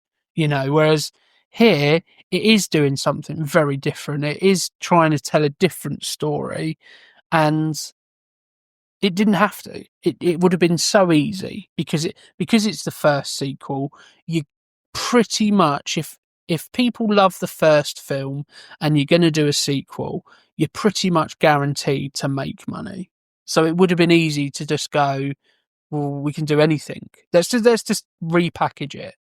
But they didn't. They they've done something a little bit different, and I think it's a sign of those times where sequels in those days weren't just the same again, pretty much. Even as far as the 80s, when you got like the Indiana Jones. I mean, the Indiana Jones sequels are just so good, aren't they? Yeah, and they're different enough. Whilst they take everything you love about what you've seen before, and they do something a bit different. I think there's a similarity to me in the sense of between Dirty Harry 1 and Indiana Jones. What's the first one called? Raiders of the Lost Ark. Yeah, there's a sort of slickness to the first one that Raiders of the Lost Ark has. And Steven Spielberg in that movie said that everything they filmed is in the, they didn't really film anything. It wasn't chopped down from loads more stuff. They pretty much. Well, the only thing with that, and probably we will get onto that when we do if we do, well, we probably will do at some point, Raiders of the Lost Ark. The only thing they changed slightly was the infamous scene with the swordsman, Oh, okay. which yeah. I will leave that story for people who don't know for that episode. But in general, it was very much what they planned is what they shot, and that's what Dirty Harry 1 really feels like. Generally speaking, not always, but generally speaking, the reason for that is because when it's the first in a series of films, it's usually the film that people have put the most effort and time into. Yeah. Because they're like, okay, we're going to do this film. Okay, well, let's make this. And we've got these ideas. By the time you get to a sequel, it's usually like, okay, we're going to greenlight a sequel because we want to make money on it. Very rarely do you hear about writers going, there's still more to explore with this character, and I want to write another film, or I want to write another. Okay. Very rarely does that happen. It's usually more from a studio perspective. You've got the name, everyone loved it, let's do another one, make some cash. Yeah, and it's usually, okay, opening weekend, we've made our budget back, right, greenlight a sequel. This one does feel a little bit longer, doesn't it? And it is longer. It's the longest of the 5, but just over 2 hours. So it's luckily they fleshed out some of those more worky moments with like conspiracy and stuff, because it's a bit more interesting when he goes back to the police station and there's the whole shooting competition, stuff like that. But I feel like the first one as well, it's just the length of movie that I like. Yeah, well that was something also that we said, wasn't it, that they could have easily tacked on another 20 minutes and it would have been a detriment to the film. And to be fair, they did tack on about a 20-minute extra for Magnum Force from Dirty Harry. So Dirty Harry's about an hour and 40 and Magnum Force is 2 hours 2 minutes. So about 20 minutes extra, and it feels like it feels longer. One. Yeah, and I think that's probably where I start to then go, this is why Dirty Harry's a little bit better. Yeah, it's succinct with what it's trying to do. It doesn't hang around. Other than keep going back to those bloody office scenes in the first one, because I think if those office scenes had been the office scenes from Magnum Force, then I'm telling you now, I feel like that Dirty Harry would be even more of a greater film.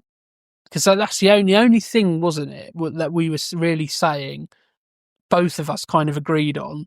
The only thing that really let that film down, if it let it down at all, was the fact that those scenes felt really dry. Just dry and like, come on, can we get back to a car chase? Or can we get back to seeing Scorpio run away from Harry? Can we get back to that?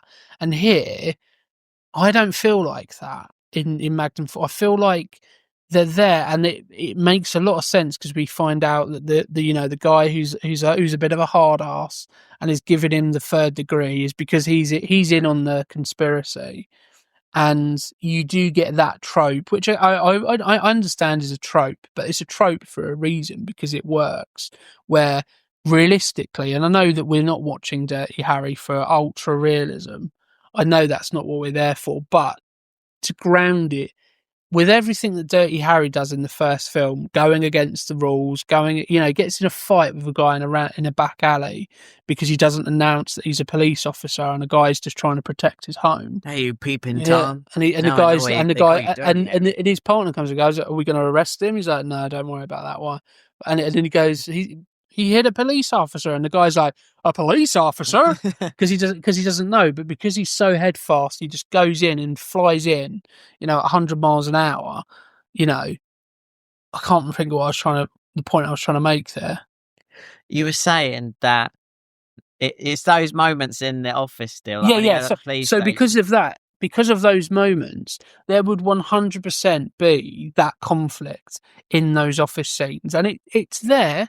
Don't get me wrong, it's there, but it's the way I kind of described it last time is it was very much, hey, you shouldn't be doing that, Harry. Well, I had to. Oh, okay then. Yeah. It's like that. It's like there wasn't any, we have rules for a reason. And I know, as I say, I know it's a trope, but the reason it's a trope is because it works, and it works here. It works in Magnum Force. And Magnum Force is still a great film, but I feel like if you'd have just had the same cinematography and the same arty kind of technical approach to some of the scenes where there's the shootouts and where there's then it would have been on the same level as Dirty Harry, and vice versa. If Dirty Harry had those interesting bureaucratic scenes where there's the conflict between the higher ups and Harry, and it was fully explored then that would be held in even higher regard. And I appreciate probably a lot of people listening will go, well, that's not what we want from Dirty Harry. The reason those scenes are a bit boring is to give you a bit of a break. And I don't know if they did it like that on purpose. No. Though. Oh, yeah. I think they just... I don't think they went, let's make these scenes really boring, I don't think they obviously didn't do that, but I think it's just, by this time, I wonder how many, without going in and properly looking at the sort of films that came out afterwards, I wonder how many Dirty Harry clones there were in the years prior. Yeah. And so by the time Magnum Force came out, people were like, let's see how it's done, And as you say, at this time, there would have been a dime a dozen, those kind of procedural cop dramas, that, or maybe not in the early 70s, but certainly things like Starsky and Hutch, which obviously we've got links with David Soul here, Chips and Ironside and, Kojak and all of those types of films are all very much kind of influenced by these Dirty Harry films. They're great at choosing the locations, aren't they, for the battles? And I think the Magnum Force, it has some, for me, the hokey moments in Magnum Force, like I said earlier about the reversing scene and stuff. There's even a bit as well, actually, where Clint Eastwood is telling his partner what he thinks is going on. He says, look after yourself. And he says, I think there's a conspiracy. And he explains it, and it just feels a bit like, I don't know, just not entirely believable, that scene. But I still love this film. But yeah, I know the scene you're talking about, and it almost feels like they were shooting that scene that day and they didn't have a script for it. Yeah, and they just went, okay, Clint, we just need you to do a quick kind of rundown of what's going on. Come up with something and we'll see what happens. It does feel like that, doesn't it? Yeah. And then he's like, look after yourself, and because he thinks they might, and that's the thing. He goes, yeah, well, he's a sacrifice, and it's like, I'm a sacrifice, and I don't know what it is about that moment, and it might be script. It just feels a bit, it's reminiscent of the first movie when they're walking down the stairs and he's talking.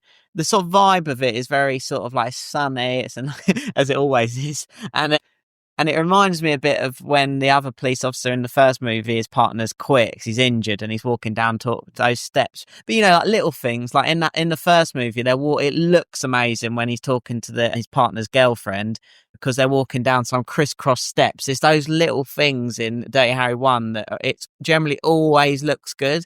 And apart from, like you say, in the police station, but it doesn't need to look good there, but there's just not much going on there. Like, you don't really care. There's a few different superintendents and higher ups in that movie, and there's only really one of them that really pokes out. All of them are a bit like wet blankets, aren't they? Yeah. None of them really feel like they feel like they've got into that role because of nepotism. Like, oh, his dad's the police chief, that's how he got that role. Whereas here in Magnum Force, Briggs, or is it Briggs? Yeah. He's a bit more. He's better. He feels like he's ruthless in getting what in getting what he wants, and obviously we know he is because we end up finding out he's all part of the conspiracy, so it makes a lot more sense. But I think that's what I mean. Like, the best those bureaucratic scenes have been in the Dirty Harry franchise are in Magnum Force. Yeah, I think they go too far in the sequels where it's a bit caricature. Does it follow the tropes more of like, stop busting, mate?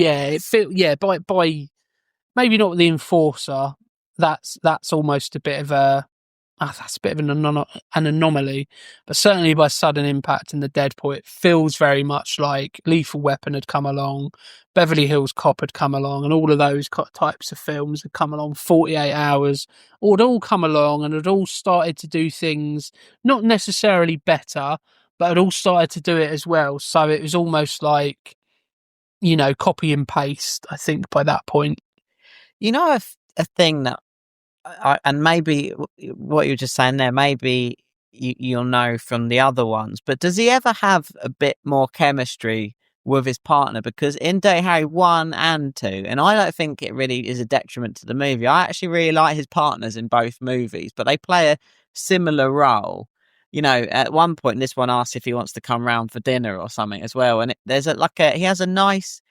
Harry seems to have a nice relationship with people outside. He does care about people, but he is a lone ranger. So I think the fact he doesn't have crazy chemistry with his sidekicks doesn't really matter. But does he ever? No. Well, actually,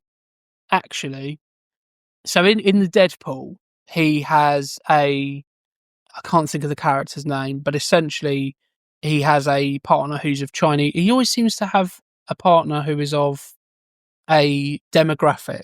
Okay. So in the first one, his partner's Mexican. In the second one, his partner's African American. In the third one, his partner's a woman. In the fourth one, I feel there's the only one where his partner might be a white guy equivalent to Harry. But for the life of me, I can't think.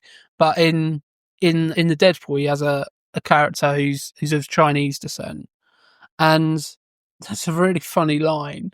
And it is the charisma is more like laughing at each other and laughing. And there's a line where basically because the people being targeted in the Deadpool are famous people, and as a result, Harry's on the list. So kind of anybody close associated with Harry is almost not quite a target, but is almost a target.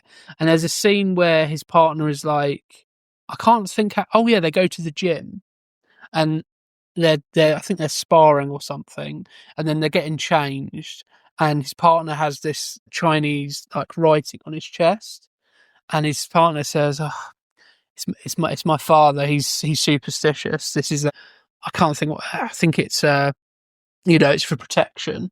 He's very religious. So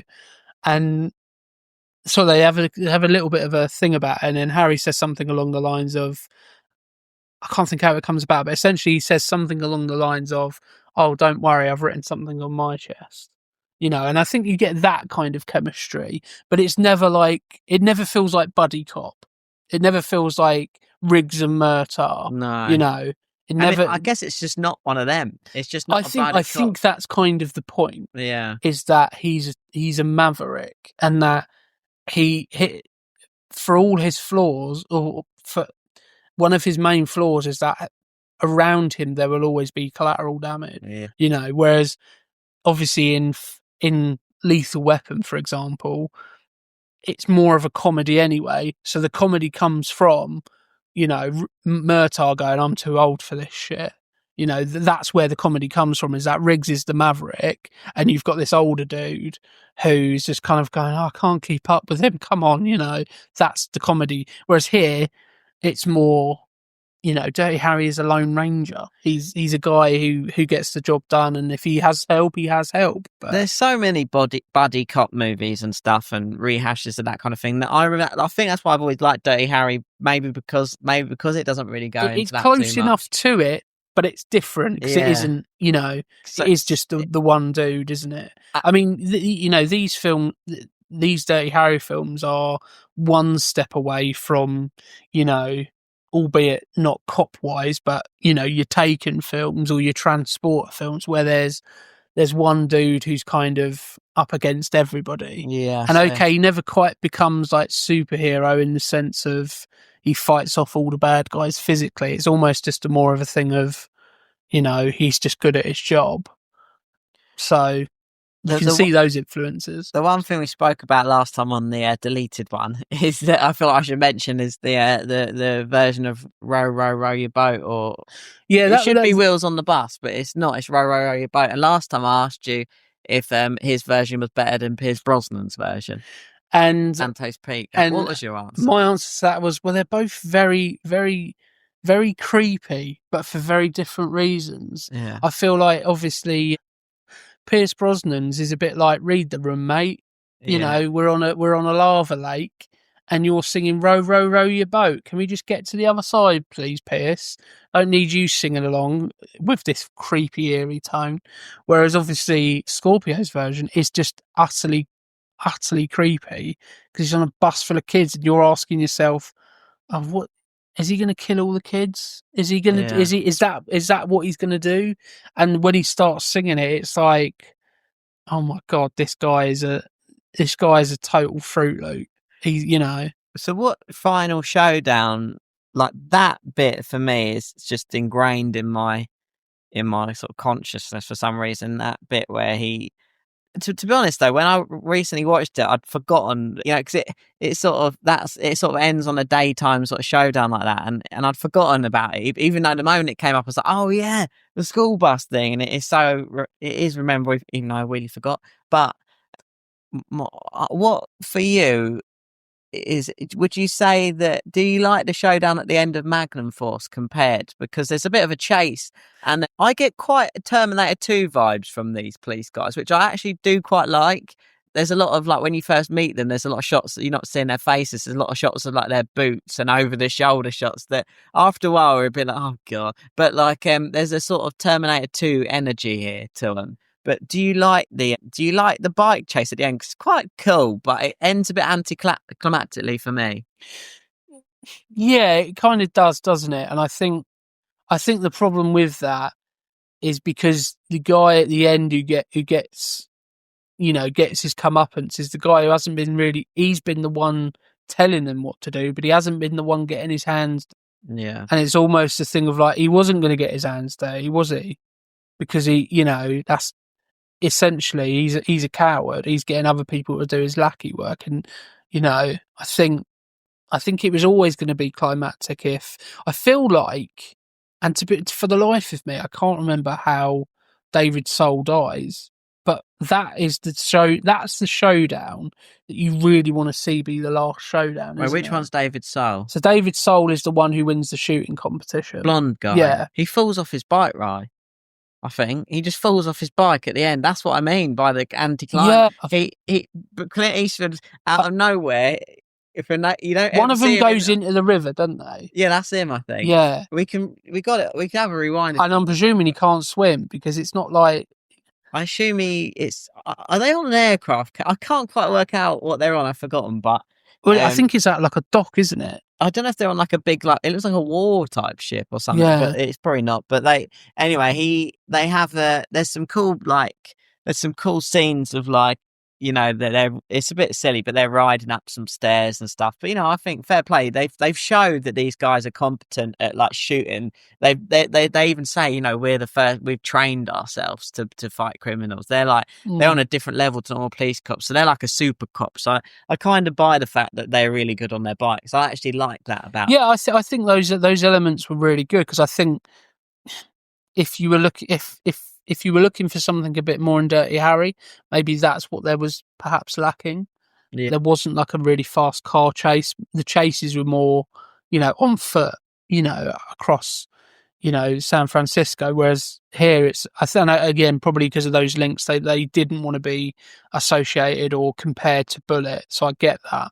Whereas here they kind of went, well, Bullet's been out a while now, we can do this.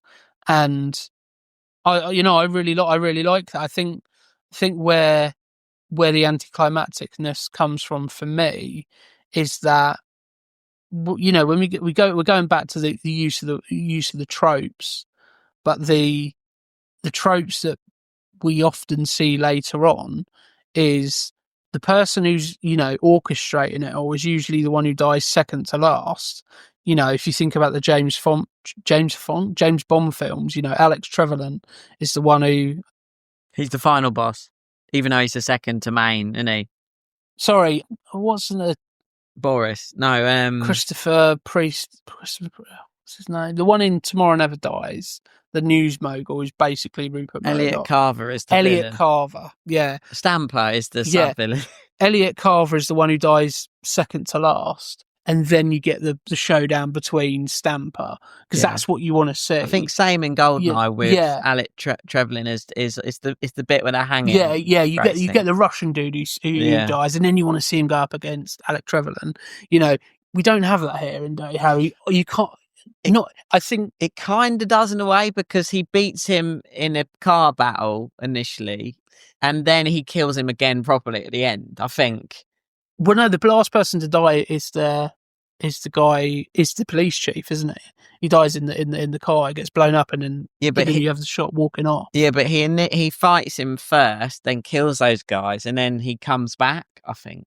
Yeah, and I feel like the last person who needs to be I think it needs to be David Soul, and it should have been like a draw, or it should have been by a gun battle, because they're both really good shots. Yeah, it's yeah. Yeah, I feel like there should have been a bit more of a showdown where it was like, now that the guy, for example, from David Soul's character's kind of motivation, it could almost have been, well, now that Briggs is, I believe it's Briggs is the name of the character. Just have a look. Briggs, yeah, he is the police chief type character. Yeah, Lieutenant Briggs, played by Hal Holbrook. Well, now that he's not holding me back because I was the one doing the dirty work, he was the one telling me what to do, and actually I can do this on my own. It's almost, that's where I perhaps would have ended it, and I would have gone down that route, and you'd have had, essentially a rehash of that scene in the shooting competition. You kind of want to see. You want to see Dirty Harry and him face off properly. All three of them at the same time. Yeah, it's kind of, but or two. I don't know how many is left at that point. Maybe two, but there seem things. I don't know why it's not quite as clear cut as it should be at the end. The end battle, you do want a little bit more from Magnum Force, to be honest. And he does, the stakes are high. He's lost his partner at this point. He gets blown up, which is pretty sad. They move on pretty quickly from that, to be fair. I'd actually forgotten.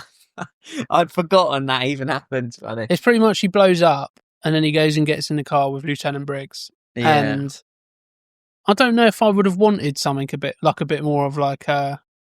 Again, I'm going back to those tropes, but the moment you get like you would a have revenge you would have thing, a police that's funeral. a buddy cop type thing. Yeah, you would have a police funeral, wouldn't you? Yeah. And but they'd already had one of those a bit, hadn't they? Yeah, they've already had. Oh one yeah, of those, yeah. To be fair, they have had that with Roy, I forgot his name. Charlie McCoy. Yeah, Officer Charlie played McCoy. by Mitchell Ryan. I love Roy. Charlie McCoy. I'll do Roy. Yeah, for me, those big set pieces in Dirty Harry 1 are just all really good, and in Magnum Force, I would have liked. I guess you're thinking of another. I can't think of a better ending for Dirty Harry 1. That's as good as it gets. But this one, you think, I wish there'd been a little bit more of an epic. Some epic scenes at the end, and it kind of wraps up kind of nicely. But yeah, I don't know. Those are the things that for me make this movie less wanting to come back to, I guess, really. But I do really like it still. So, in terms of a favourite scene from both Dirty Harry and Magnum Force, let's start with Dirty Harry. What is your favourite scene? Oh God, I think there's a scene where he's like going to snipe some people, isn't there? And the chopper comes in. That's quite epic. But I love the scene with when he saves the guy from the roof. That does it for me. But it is the bit. It's. I think it's the football stadium. I think there's something in that.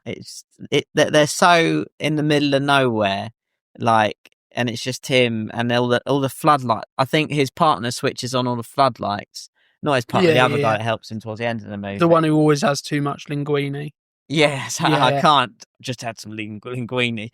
And there's something about that when he switches on those floodlights, and the movie could end there for all I care, and that would be Dirty Harry, like an hour and 15 movie or whatever. I'd be like, yes, like he kills him there, and I'll be happy with that. But it tags on that whole extra bit with the buses and the kids, and he's trying to frame him for doing stuff. But yeah, for me, it's that one. And then did you say Magnum Force as well? Magnum Force, yeah.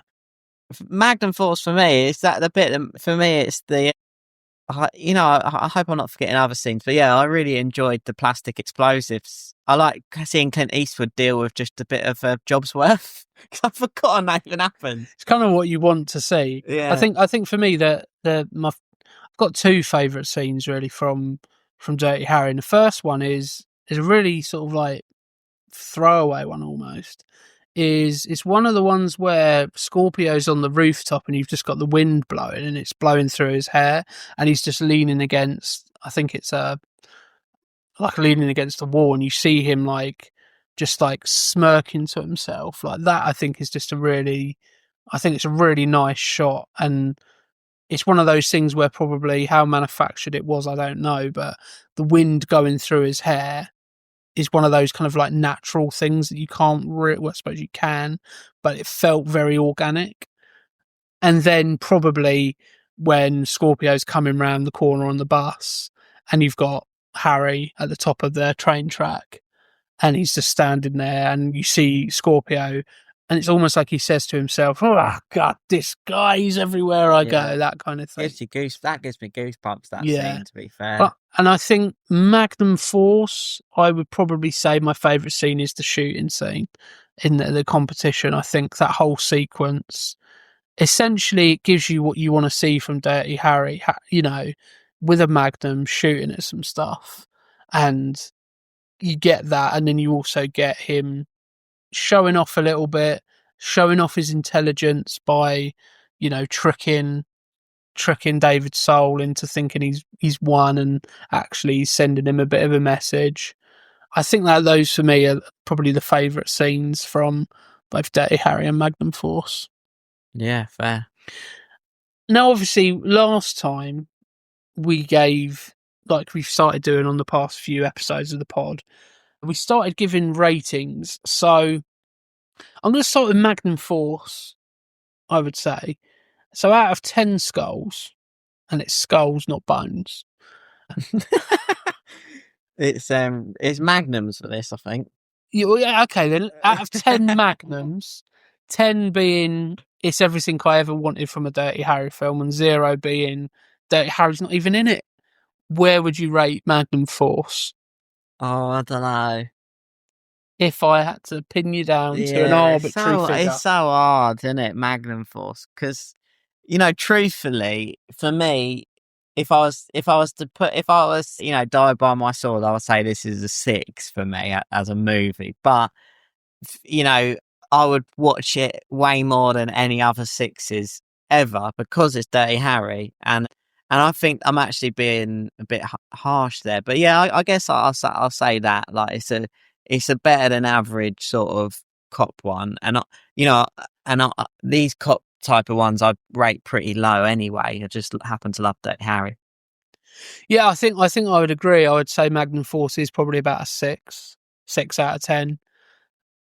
For me, a 6 out of 10 is an enjoyable movie. It's the kind of it's above mediocre, but it's not, oh, that's absolutely amazing sort of territory. So yeah, 6 out of 10 skulls is what I would give it, or magnums. And what about Dirty Harry? Now I'll start with Dirty Harry because last time I gave it a 6.5, and I said that I wanted a bit more from Dirty Harry. I was expecting quite a lot, and it kind of wasn't what I was wanting from it. Now that I've gone back and I've watched the whole series, and I've seen where it ended up, and I've seen what essentially was kind of what I was expecting from Dirty Harry, and I realised it wasn't what I wanted at all. And so for Dirty Harry, I'm going to give it a 7 because I think it's got all the things that I kind of want from a Clint Eastwood it's not a cop drama, but a cop thriller. It's got those things, and when you watch Magnum Force immediately afterwards, you realise the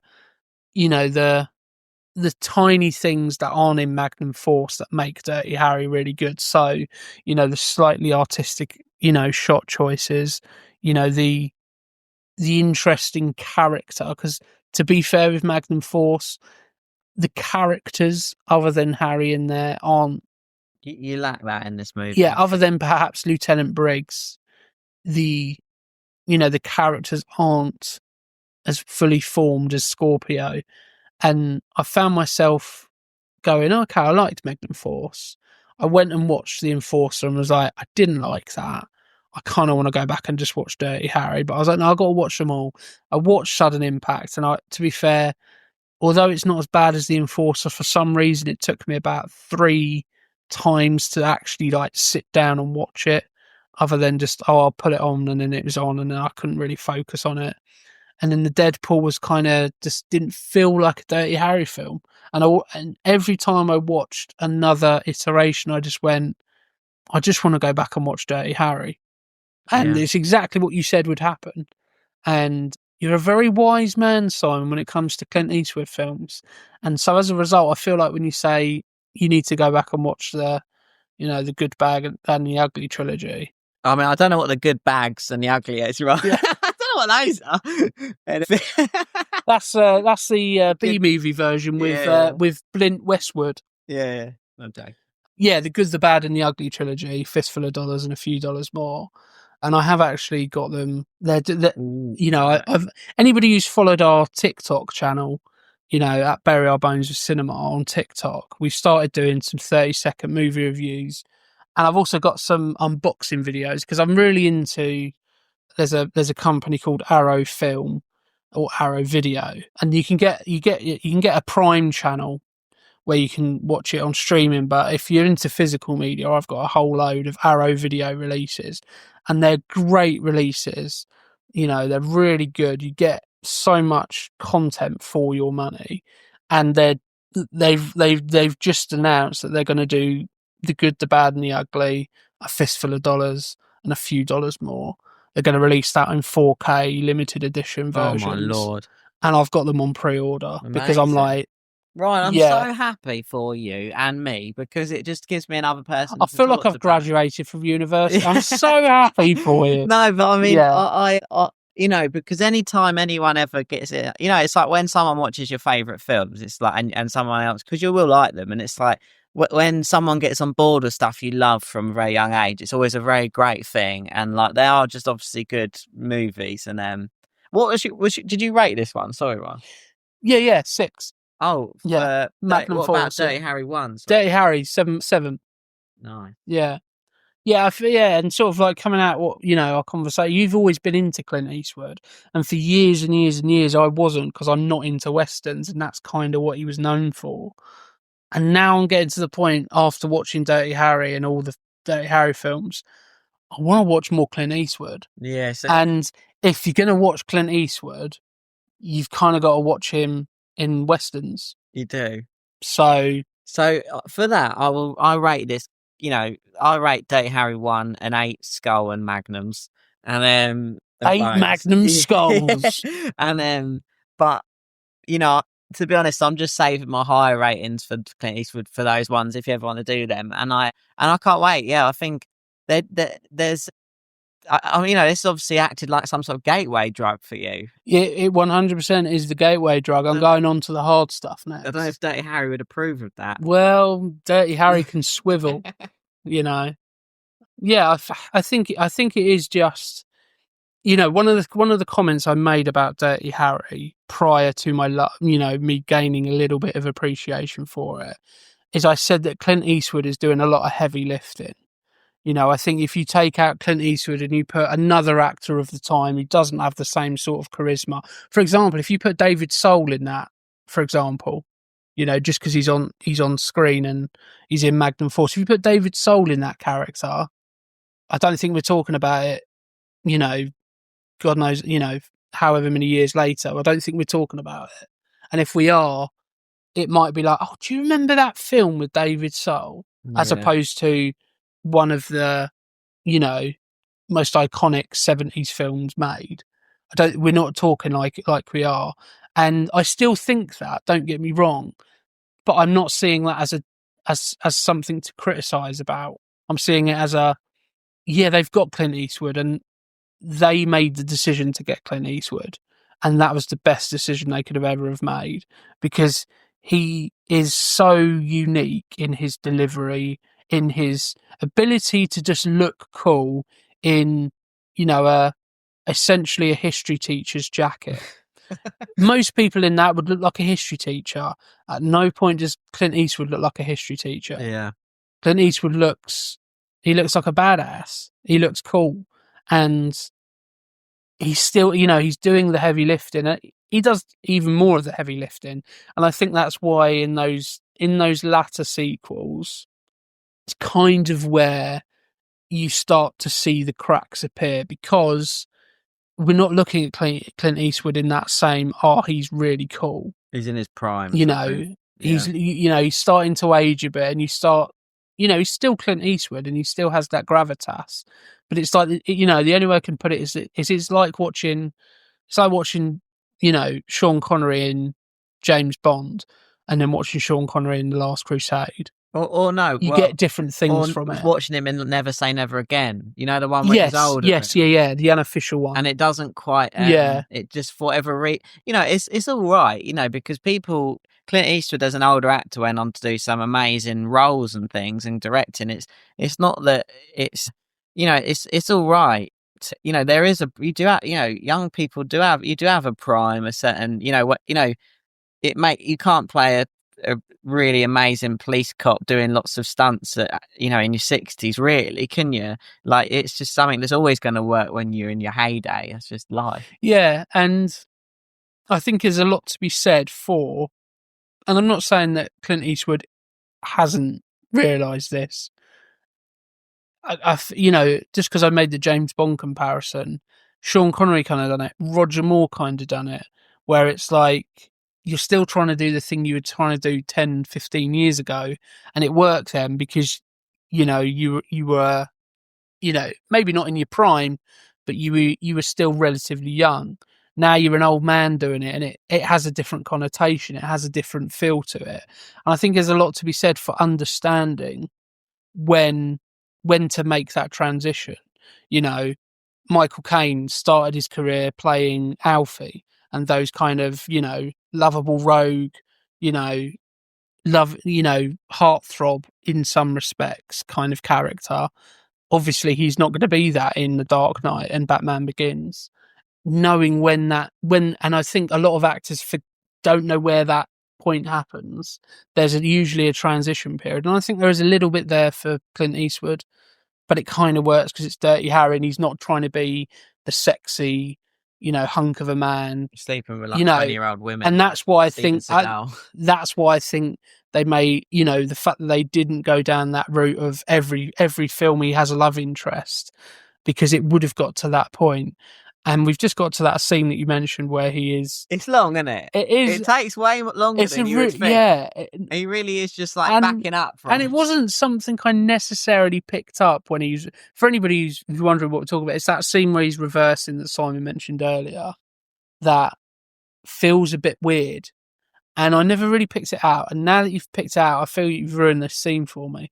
Because it is like, why is he going so slow? Like even when he drives away, he's still driving away quite really slowly. It's like watching someone reverse into Tesco Express. Yeah, who can't quite park a car, or they're going in a space that's too small for their car, and you're like waiting to get past because you've got to be in and out.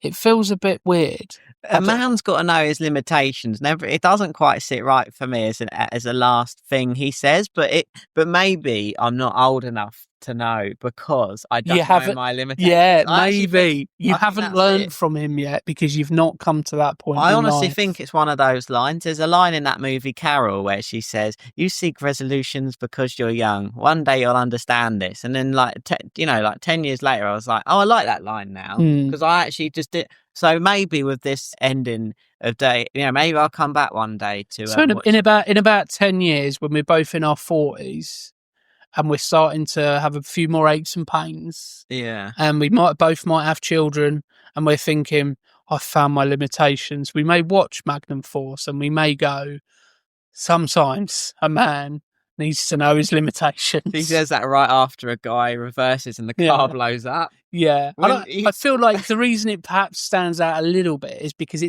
you feel like that's going to be like a quippy one-liner. Yeah, mate. Obviously, our films that we really like are the 80s. Your Schwarzeneggers, your Sly Stallones, your Bruce Willises. I feel like if that, we're expecting a line like, he's got a little bit hot under the collar, because he's just blown up. We're expecting that maybe a little bit. It's not going to be on any mugs, is it? Like, no. Picture Clint Eastwood with his Magnum. Sometimes a man's got to know his limitations. It's just not a coolest, But I feel like I want to get a mug now that says, sometimes a man needs to know his limitations. That'll be a deep cut. If anybody's making cups about Clint Eastwood on Etsy, then you've literally got to mark it, because that's going to be a present for Simon. A man needs to know his limitations. I mean, I remember it now. I think I never remembered it before, but I will remember it. I think just briefly, just to change the subject slightly, in terms of further watching, I think it's fairly obvious that you kind of have to. If you like Dirty Harry, you probably do and are going to want to watch the rest of the franchise like I kind of did. I'm not necessarily going to recommend them as such, but they're there. I think films like Lethal Weapon, you can get something out of. And, Beverly Hills Cop, you can get something out of where it's similar. Obviously, still a little bit of differences, but I think if you're looking for, a film that follows that kind of Zodiac-esque thing, then the film Zodiac is definitely going to be up your alley.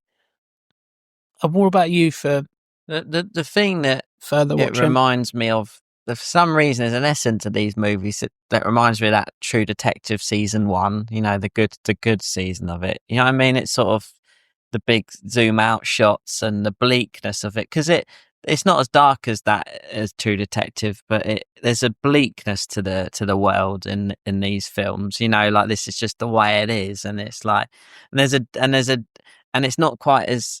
What I like about Dirty Harry is it's kind of shallow in it, sort of. It asks the questions, but it never really explores them. There's no one sort of telling you. Even Scorpio's not really like, he's not super like psychologically trying to mess with Harry. It's very much he's just crazed, and Harry's doing his job. And that's why I like these films, because I think a lot of more newer films go really deep into like the psychology and the we end up needing to know why everything happens. Yeah. And sometimes we do need that, but sometimes we don't. Sometimes we do just need a bit of mystery, because if it's your day job and you're going to the station every day, and you're dealing with people all the time, it just makes sense for Dirty Harry not to like really question it that much. Like, he's not going home, like, he's not having nightmares about it, because for him it's just like every other day. Yeah, he doesn't seem like the sort of guy who's greatly affected by what he's seen at work. He seems like the kind of guy who goes home, sticks TV dinner in the microwave, puts on a little bit of Family Fortunes or Family Feud, and goes to bed, and then wakes up and does it again.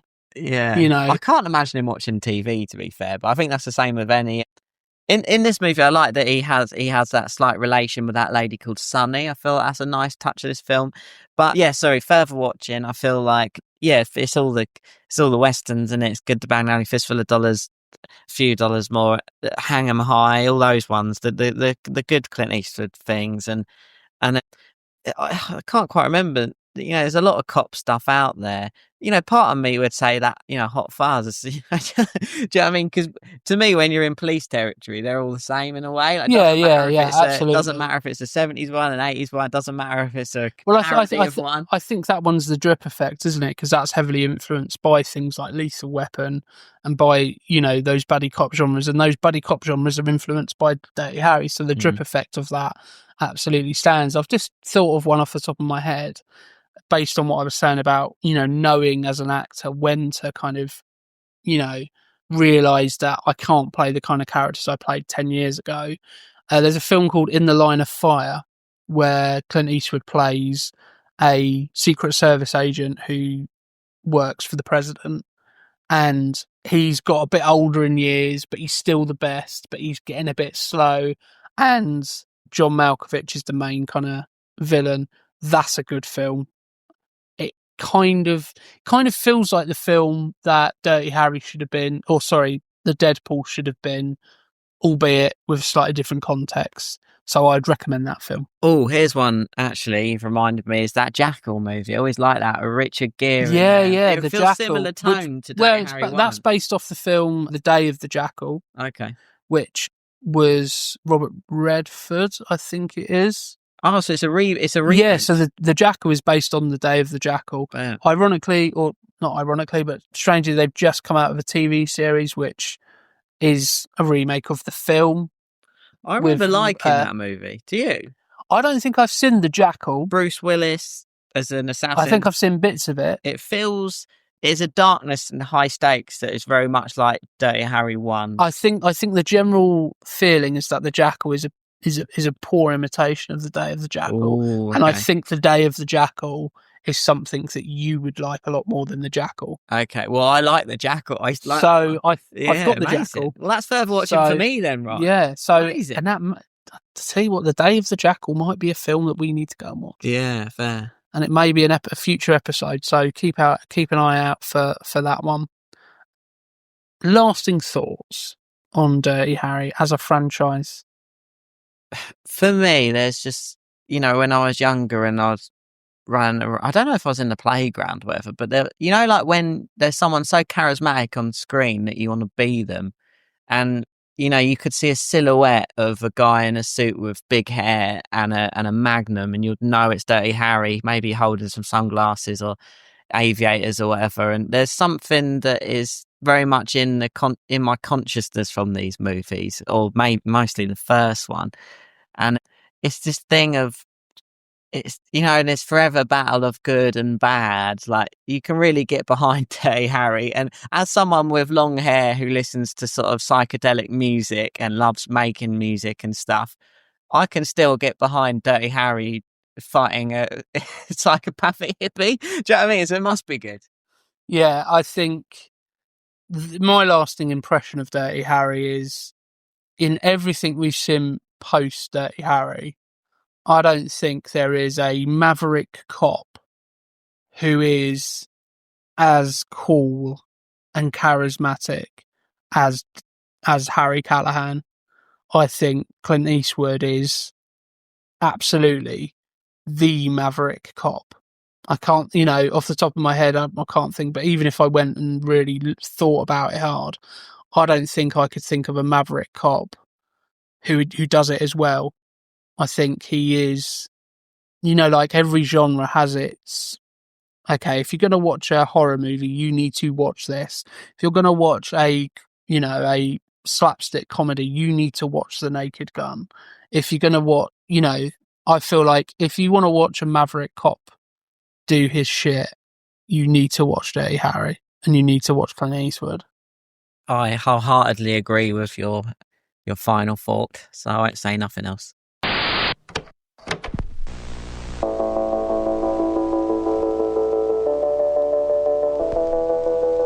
VHS is yesterday's news. Out with the old and in with the new. You heard it here first. Betamax is where it is happening. And the only place to start your collection is the Willie Parks Betamax Parlor. We have all the greats and the hidden gems you've never heard of. Like the Crocodile Killer, Which Way is West and How Do I Get There? And of course, the classic, And Maggots Ate My Homework. That's just the tip of the iceberg. All you need is a thirst for the silver screen and a compatible Betamax player to enjoy everything we have to offer at Willie Parks' Betamax Parlor. You don't even need a membership, just imagination. Located opposite the Little Chef on the Walworth Road, ask for Willie and you could be one step closer to Betamax satisfaction.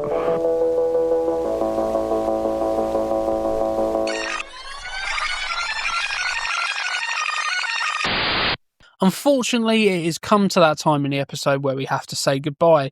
We hope you've enjoyed the episode as much as we've enjoyed recording it for you.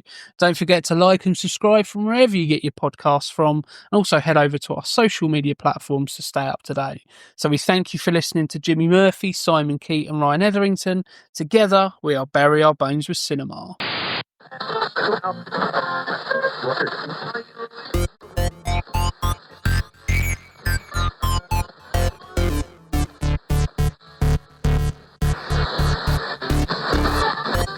Will be a one-button job.